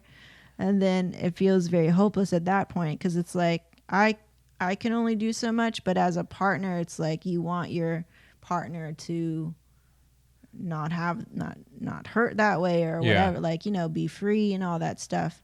Yeah. I mean, I mean, I do want to be free, but sometimes it is complicated, right? Yeah. Especially, a single parent, that one parent is successful, that moved on, and then one parent is like can't get over it and just holds a grudge for the rest of their life, and everything is toxic all around them. And it's very difficult. Yeah. I mean, if she was a better person, I think things will between me and her will probably be a lot better. Yeah. What do you mean by better? So if she was able to know how to take care of herself, treat herself, or know the patterns of what she's been doing that doesn't work, and learn from it, right? But then a person, you know, that doesn't want to change, it's hard. And as you get older, or I mean, I don't care how old you are, but if you're not willing to change, then it's hard to break through. If you're not willing to listen as well, right? Has that helped you like be more self-aware and all that stuff? Yeah, self-aware. Yeah. Because it's I mean, like in our relationship, I've definitely seen some resistance to change, and now I know where it comes from. Yeah. Or most of the time I know where it comes from. It's not all your mom, but it definitely gives me more compassion to understand. But I do, you know, I always. But that's all I can do. In our business, I always want to change. Like the moment that I feel comfortable, I'm like, something's not right. Mhm. Yeah. You're like, how do you say that? Conflicting. Yeah. Because you'll be like, I don't want to be too uncomfortable. Hmm. Like, say, for example, raising the price, Yeah. or like changing website, or changing this or changing that, and you'd be like, nah, it's working. I'm talking about style, like shooting and everything. Yeah. Oh, that's not business. That's art. Yeah. Well, I'm talking about the art side. I'm Okay. not really talking about the business side. Yeah. The business side it's a little weird, you know, Yeah. like you can't always keep raising your prices. Yeah, yeah. Yeah. No, I mean just the act of it. Yeah, or just the act of it. Yeah. There always has to be a reason why you raise your prices. Mm-hmm. You know, I just don't want to just blindly, okay, I think I deserve this and let's But you raise jump everyone. again. You jump again. Yeah. So just how your mom sends you, like, don't go in the ocean, you're gonna get eaten. Yeah. So it's like you jump to a conclusion that's so extreme, is so left field, is so out there, and I'm clearly not talking about the extreme situation. Yeah. So that's something I see a pattern in you, where it's like when I propose a change, We It- applied the price change. not just prices, Yeah. like any kind of change, you like to jump to the most scariest, most unreasonable reason not to do it. Hmm. That's the pattern that I see that is still very strong, the cord that your mom has with you, and it transfers into our relationship and in our business. Uh-huh. Yeah. Yeah. I mean, it's going to be strong. I mean, Do you see it? I see it. Yeah. But it's definitely not an overnight fix. It's not like, okay, it's done. I'm just Yeah. making you aware. Yeah. Yeah. I'm aware of it. Yeah. Yeah, I know that. And then Yeah, you'll it's tell still me, here. It's still here. You tell me Yeah. the little joke, like, what'd she say today? Yeah. Yeah. No, I mean, she's very fear-based because she lost everything. Hmm. Yeah. But she still has stuff. Like, She still has stuff, but it's a then loss in her mind. It's a loss in her mind. Yeah. Yeah. Right. And So I'm saying the losses in your mind are not. It's not in they're my not mind. True. the loss in my mind in regards to No, the proposed, like, if you think you're gonna lose this, right? So a lot of times it'll be like, okay, let's try this. Or like, what if this? It's like it didn't happen yet. So the loss in your mind is there, but it hasn't happened yet. It's not well, real. That's me being very futuristic as always, right? You already know that I'm so futuristic. I have a plan already, and but then that's where the balance has to happen. It's Yeah, like yeah. this is your plan for us. Yeah. My plan in my head was just for me that Yeah. we go towards this direction, Yeah. right? Yeah. Yeah. But my plan is sometimes way too perfect. Well, You know? sometimes I feel like when you say the plan or whatever, it's like it's just you Yeah. and your mom. And I'm like, well, what about our plans? Mm-hmm. What plans with me and my mom? No, the way that you talk. Yeah. Yeah, the way that you talk is like you're really only considering you Mhm. and your mom, because you have to take care of your mom, Yeah. or you have to make sure that when there's some financial whatever that you can pay for it. Yeah. And it's like, that's when I'm like, I'm waiting for you to grow up. Yeah. I'm waiting for you to leave your parents' house like a grown man Yeah. into his own marriage, into the house where his wife is. Yeah. Yeah, that's how I feel.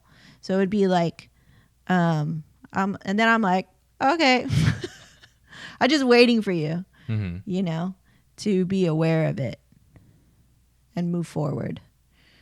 I mean, I'm aware of that, but it's just like if your parents were in the same situation, wouldn't you want It's to help them? complicated. Yeah, it's complicated. Yeah. It's complicated. And now if if your parents is mentally hurt, right, and not wanting to try in life, then that's another complication. Well, how would we go about it? You know, Yeah. I'm trying to bring an awareness to you where it's like, it's not just you and your mom. Yeah. Like, it's us now. So when you address me and the way that we were to make plans, like, I should be included, you know? Like when I say, What? like when you tell me you have a plan or whatever for for well, it's usually you say my plan is this, my, instead of we or our. I mean, I just said that right now, though. I mean, No. In your pattern of speaking to me. Yeah. So that's what I observe. And I'm like, oh, okay. So I just like, I'm not sure how to feel about it. That's why I bring it up now. Well, maybe it's just vocabulary. But it comes from somewhere. Yeah. So if I were to speak to somebody else about, like, I don't know what I do and how I operate in the business, but I don't say we and I just say my, like, that would be a red flag, I would say. It'd be like, don't you work with somebody? Yeah. Don't you have a partner? Like, don't you have people that work for you? And instead, I just say my, like, I take all the credit. So unconsciously, it could just be a pattern of speech. Yeah, it's just a pattern of but speech. But it comes from somewhere where I'm not considering you and your input and your contribution or the input of our team and all that crap. So I always like to be conscious and be like we. Yeah. Yeah. So I just like, if I make that effort, because I often feel it, like. Do you still feel it? I want to say like my or something like that. Because I come from that. That's why I understand it. I have compassion with that. I would just think about me. Yeah. But it's selfish. And I want to include you all the time. So when I notice it, then I'm just like, okay, so how do I bring it up? Because obviously I feel, because I've been there already, I know where it comes from, of feeling like it's just me. But it's not just me. So I should maybe say, oh, it's us. Yeah. I mean, I do say sense? that. It does make sense. I mean, I do say that.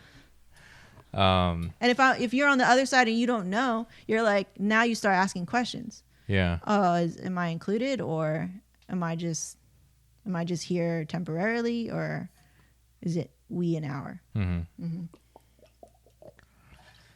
Yeah. But yeah, it's complicated. Yeah. I mean, I wish I can cut ties, but it's not really cutting ties, huh? So it's like a new solution. How do you propose that we move forward? Oh, how we've been doing it? How are we doing right now? Like how we've been dealing with it up until now. What do you think about that? Is it working, or? You mean with my mother's situation? Or even just your emotionality, because I remember it used to be so tension, and there then used you guys to be got a then lot we better. Got a little better. But then I feel like I'd rather not talk about any of that. Like it just reminds me of that place, or just reminds me of that situation, and it doesn't put me in a happy place. For sure. Yeah. So I don't want to sweep it underneath the rug. Obviously, I don't want to suppress from trying to resolve it. Although, like, you tell a person, like, everyone's working, everyone has to do their part. But then if you choose not to work, but then you want these things, it doesn't make any sense. And then you would tell the person over and over again, and you would say it's how you talk to her and is how you present it, right? But then this person is so resistant. But I don't know, B. I'm just saying, like, I would always tell you, like, I don't know, but I guess this is how I would handle this situation. But I don't know. But it's just very complicated. I mean, maybe it's, it just can't be from me, right? She has to do her part in trying to want to change or know and be aware that she's like this, right? It's sort of like she's not even meeting halfway at all. Yeah. So that's why I was like, in a way, I'm like, that's the complication right there, is that a person basically gave up. Yeah. Yeah. And we talk about it a lot. Yeah, and we spoke about it, and then that's when you just don't want to talk about it anymore. Yeah. And it is what it is. I don't want to try and stress over something that is not going to benefit That's me. not going anywhere. Yeah, it's not going anywhere. So Yeah. why bother? Yeah. Right. So that's it. Like, What can I do? I don't think you need to do anything. Okay. Yeah. I feel like we just need to let that shit be, and people have complications in their life somewhere, and that's just one complication, and just leave it like that. Just leave it be. We have a bunch of other good stuff. Yeah. I want to think about the good stuff. I don't need this is just a fork in the road, but it's not really hindering us in any way. That's true. Yeah. So it's. But I see you. The hindering is like the emotional part. Yeah, but of then it doesn't really affect what I do in business. Yeah. Or I mean, we would discuss about it, but it's not like it's like affecting what we do. I would doubt that. I mean, like if you were to be free of that, Yeah. then you would be free to make a lot more other decisions in your life. I think it would ripple effect. And Yeah. You would be like, la, like. Yeah. If I could sell that house, I mean, yeah, Right? of course. Right? Yeah. I always think it's affecting you. You are always talking about that. Financially, it's not affecting. It's sort of like I always talk about investing, right? Mm-hmm. But then this investment was placed upon me that I didn't even want. It's right? not an investment. It's like, oh, this is your investment. This is your It's home. a liability. It's not I'm an like, asset. Damn. But you know what? How I think about it is like whatever happens, you know? And I'm like, at least you have a home, you have a place to live, you have food on the table, and you get to do what you love, right? Versus being miserable in a 9-to-5. I mean, a lot of people they feel that's all they have is being stuck in You're a talking job. about yourself? No, I'm just talking about in general. Like, I'm talking about what we have in our lives. Oh yeah. We have a home. What we have is great. Yeah. You get to work from home. I get to do what I love in shooting and creating art and making memories, right? But yeah, so I'm thankful. That's more pros in being thankful and getting all this. And this is just a little complication. I see. Yeah. So that's how I kind of see it. I don't let it kind of overpower every action that we do for our lives. Oh, it feels like that sometimes when you come down. You come down from like 3 hours in that room, and you come down and you're like pulling your hair and you're doing this thing, and I'm like, man, I don't like seeing you like that. Yeah. Right? I know you're in a really shitty state. Then your decisions from that mindset start becoming really irrational. Yeah. Then it does start to affect our business. You don't see it because it's like you do it every other 3 weeks or whatever. You come down here and you're like, ah! Yeah. And I'm like, here we go. And then I have to brace myself for all of the shit that follows after. It's like once that gear turns in your head emotionally, it does affect everything around you. You say it doesn't you say that, I was like, I disagree. Because I'm on the outside. I want to look at a more happier version. Yeah, I don't want. But the reality is this, right? So I don't want you to keep going through life telling yourself this thing. It's fake. We should address it. Yeah. That's what. And I ask you, what can I do? We addressed it. Yeah, we addressed it as much as we can, and there's nothing else we can do for this person. There's always something. I thought that about you.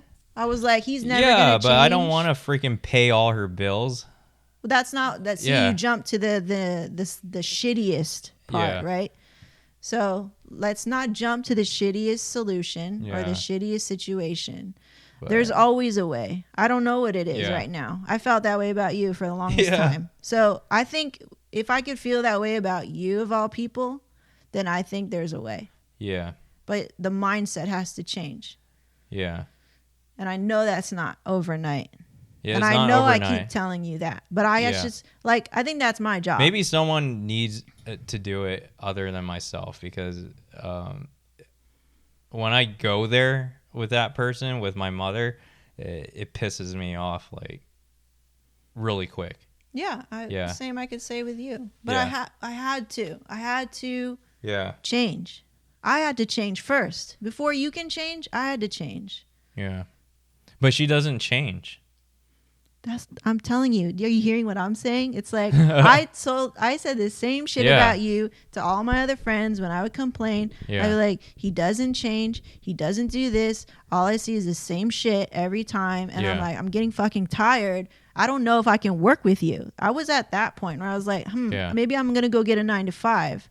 And then I'm probably going to be so resentful. I'm probably going to ask for divorce. Uh-huh. That's where my mind went. So Yeah. it's like, if my mind can go there, but we were able to make the change because I persevered and whatever. Yeah. And I kept trying to change my approach with you. I Yeah. changed my approach first before, ever making any headway with you. Yeah. So you're fighting your most so you're yourself, right? And you're level whatever. Yeah. So your mom is like you, level 100. Yeah. So that's why it's really difficult. It's fighting yourself almost. Yeah, and you're fighting something that you're not responsible for. I mean, I could say that about you, but I am responsible in a way. You're my Mhm. husband, right? Yeah. You are responsible in a way. You're her son. You're supposed to look out for each other. Yeah, but then not financially. Yeah. Well, in the traditional sense. Yeah, Yeah. that's why it's fucked up, right? Yeah. And that's why it feels resentful. It feels very full of anger. And it's like, I'm not supposed to be doing this shit for you. In the same way, I'm not supposed to mother you. I'm not supposed to be your relationship coach, but that's what we end up doing. Yeah. We end up teaching each other and because we love each other, right? Yeah. And you love your mom. Yeah. And that's why you try. Like, if I didn't love you and I was apathetic and I didn't care, Mhm. then I would just leave. Yeah. I'm not being treated well here. I'm just going to leave. Yeah. But that's not how I feel, right? Mhm. So if you love that person, then you will try all the ways that you in your power that you know how. Yeah. You haven't tried all the ways yet, honestly. Yeah. And I know it's not easy. Mhm. But I'm saying you're still alive, so I think it's your quote. Yeah. Every breath is an opportunity to change, Yeah.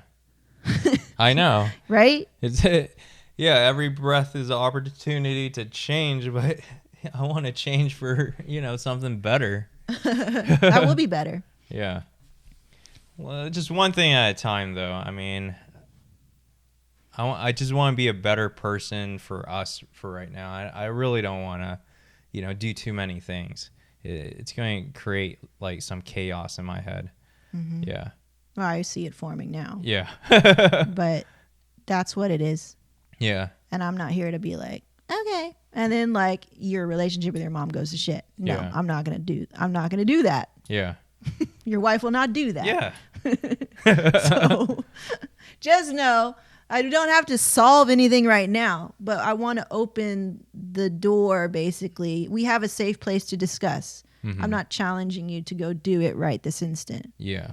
Like we always say, it's like, let's just open the door and you can just be like, okay, I'm gonna be right here for a minute. Yeah. Let's open the door when it's not 90 degrees Yeah. in here.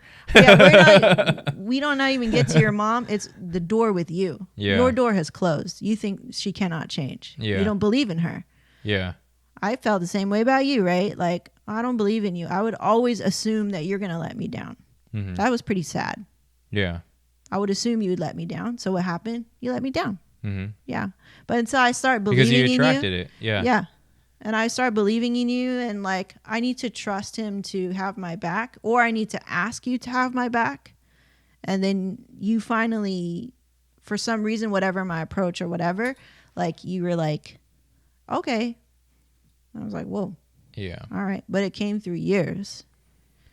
Yeah. I mean, I wish there was another person that can just take care of her. Mm-hmm. Yeah. You're still offsetting, you know. Yeah. I couldn't ask for somebody else to just make you better Yeah. or make you change in the way that would please me. Yeah. I had to take responsibility for that. If I want if I want this type of relationship, that's what I have to fight for and lead. Mm-hmm.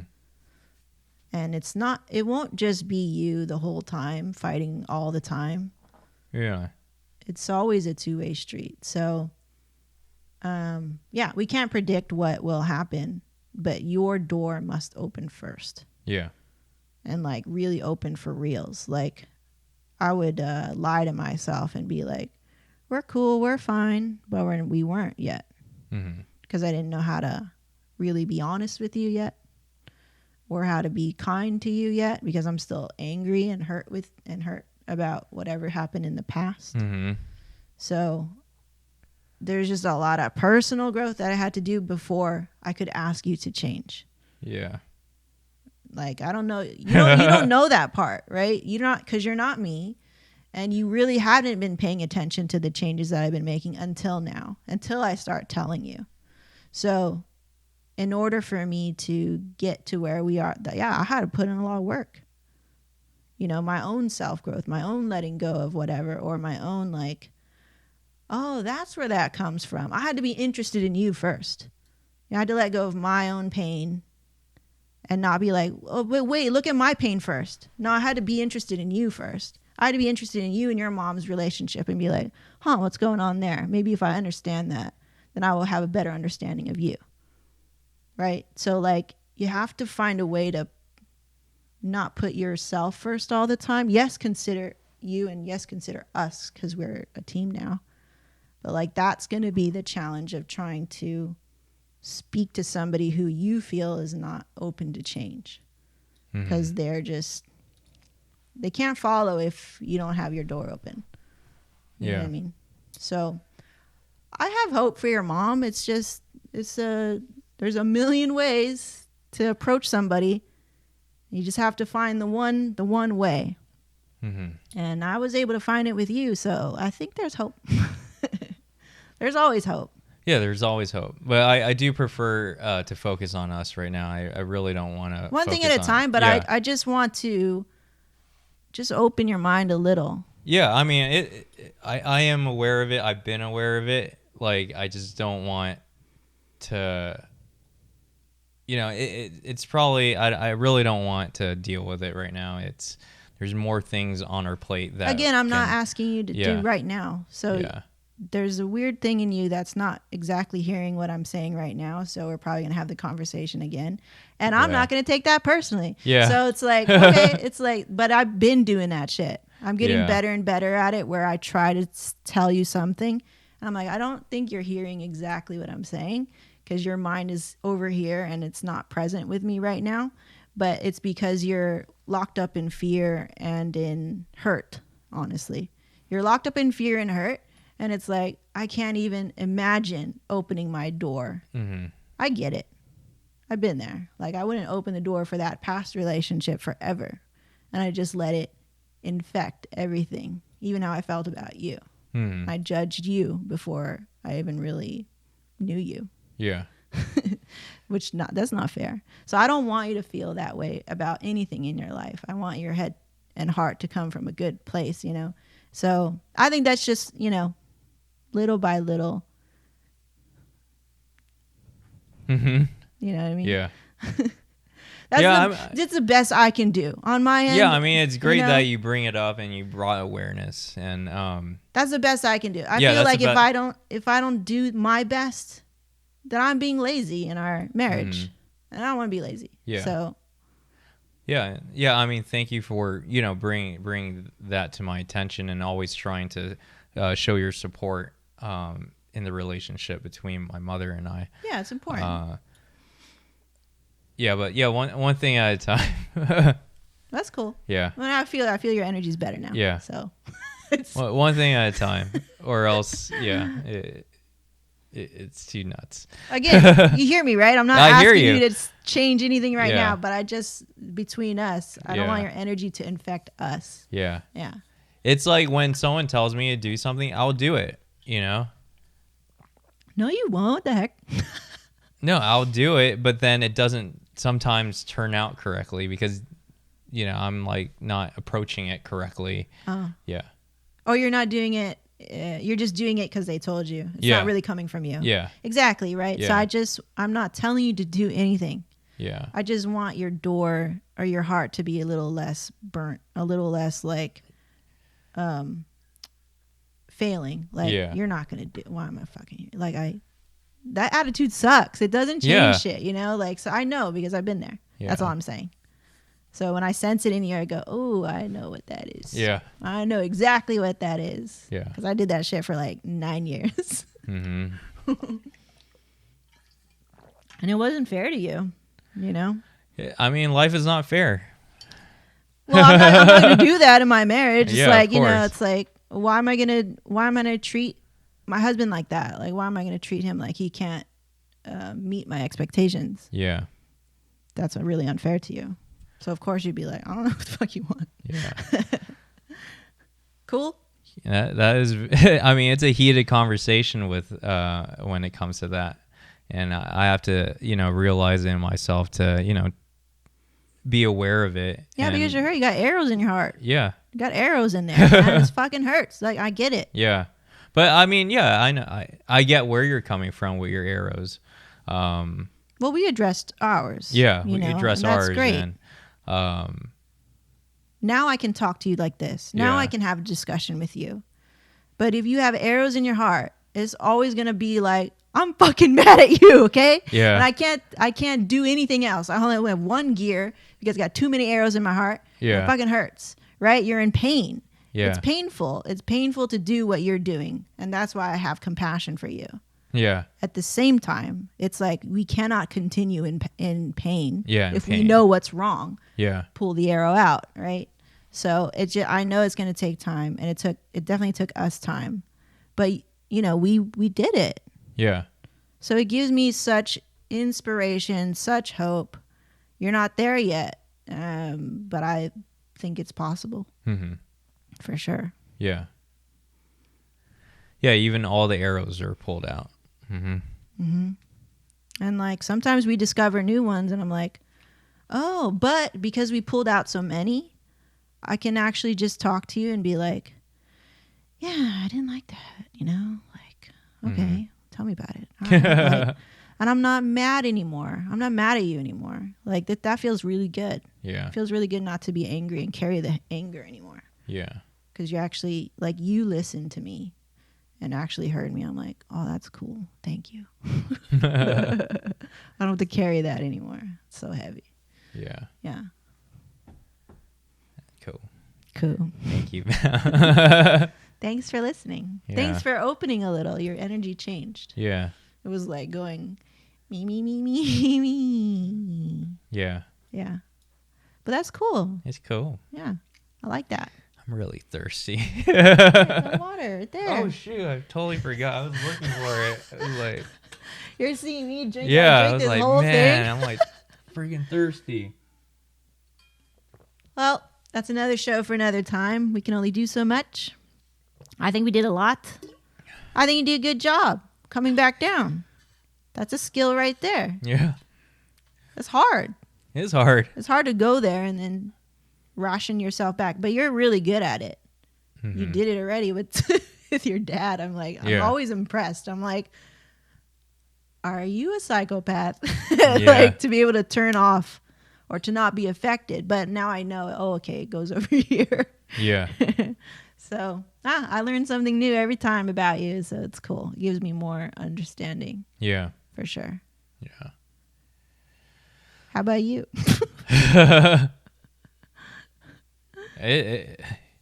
No, yeah, it helped. I mean, yeah, I know it's there, and I know that it needs to be resolved. No, not your mom, but our discussion, just our whole discussion. Oh yeah, our whole discussion has been We'll pretty put a pin open. we'll put a pin in that. Yeah.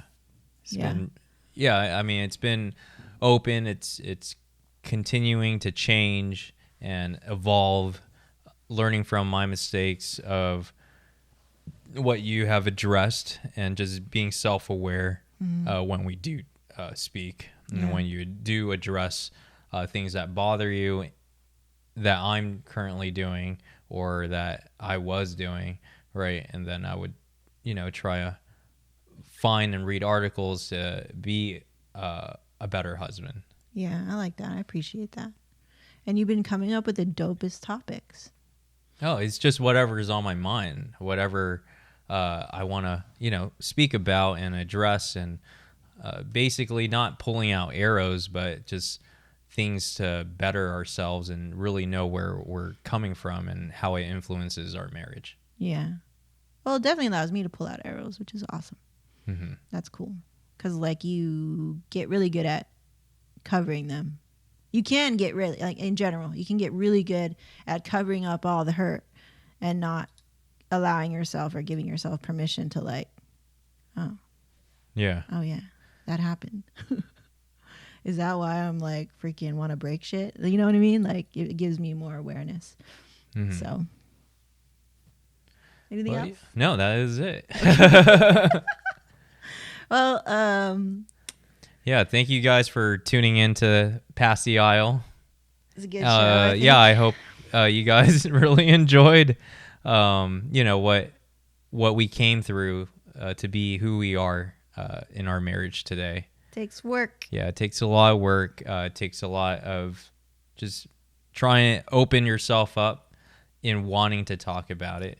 Mm-hmm. I know some people will probably say there's not, and I used to be that one person saying, oh, it's just not the right time, or it's just not. God damn it. or or I don't have any time to speak about this, and let's just push it off or sweep it under the rug, and how you always would say it. And nothing gets resolved, and you have kids or something else happens in your life, and nothing ever gets resolved. So, just I would say, like you always say, if you really want it and you really want this marriage to work and you really want a happy marriage and a happy life, be open and set time aside to really talk about it. And be ready to put in the work. Yeah, and be ready to face the challenges and know it is going to hurt. And it's uncomfortable. It's going to be very uncomfortable. And you just saw me right now, or if you just heard it in my voice, that I was very uncomfortable speaking about my relationship with my mother. Yeah. If I could tell you, it's a nightmare. I mean, oh, shit. Yeah. I know. Yeah. I know. But, I don't like, I don't want to punch anything. I'm not like that type of person, but I will take and relinquish that energy on like the business or something else. Yeah. Well, I was the punching bag for a long time, and I didn't even know where it was coming from. And then you stepped up and you became stronger and you grew some skin and right? Yeah, now I'm like, fix the relationship with your mom. Yeah. Well, now every opportunity I get, it's like it's interesting. Yeah. And I don't feel any like I get frustrated too, like when we talk. I get really frustrated. But at the same time, I'm always hopeful because it's your mom. Yeah. It's like moms are our moms. Yeah. And we love our moms, and we should always try to just be good to our moms. That's just like always my mission, Yeah. And even though your situation is fucked up in a lot of ways, it's also a blessing in a lot of ways. Like, I'm still thankful to your mom. Yeah. And you always say that too, and it's not like we don't recognize her contribution as a mother and how she was able to do all the things for you. Yeah.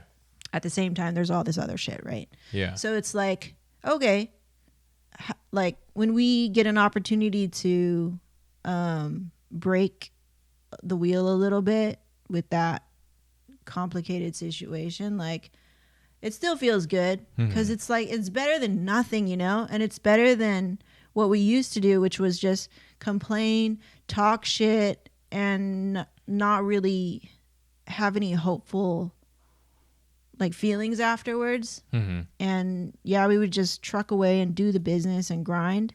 Yeah. So nowadays it feels like at least we're like getting 0.001% progress sometimes. If the tiniest thing. Yeah. Even you just attempting is a try, is a progress. So, and I always get hopeful with that because it's like, at least you're trying. Yeah. I like to see that too, because if you didn't try, I'd be like, what are you going to do in our relationship? Yeah. That's like that's what a wife is always looking at, the relationship between the son and the mother. What is that like? Because like, what are we gonna be like? Yeah. Like if you didn't know that, like if anybody out there didn't know that, we are always looking at that shit. It's like, how do you treat your mom? Yeah. Because how are you gonna treat me? Yeah. Right. So that's why I always pay attention, and I'm always like, just butting in my head a little bit, because it matters. It matters to our relationship too. And just with you and your mom, like you should just, I want you to have a good relationship with your mom. Yeah. Yeah. Because I know it'll make everything better. Yeah. Like everything starts in the home, like they say. So like if you're home base, and home base is usually with parents, like in some form or another. There's a home base compartment like with us, and there's one with your mom and your dad. And like that needs to be copacetic at least. Yeah.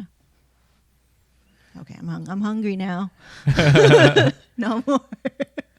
But yeah, thank you guys for tuning in. We tried to clock out of this one 3 times. Yeah.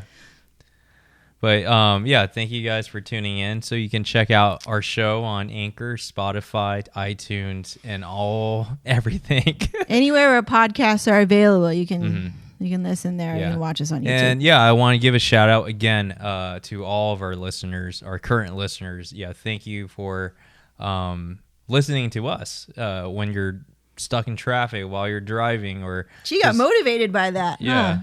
No, I mean, like, yeah, that's cool that you guys are out there and just wanting to learn, and I hope there's some things that you can take out of this podcast and apply it to your own relationship and your own marriage. Yeah, that's my aim. I mean, my first aim is for us, but if you can gain some insight about your own relationships, I think that's great. That would be awesome. Yeah. Alrighty. All right, thank you guys. See you next week. Ciao. Bye.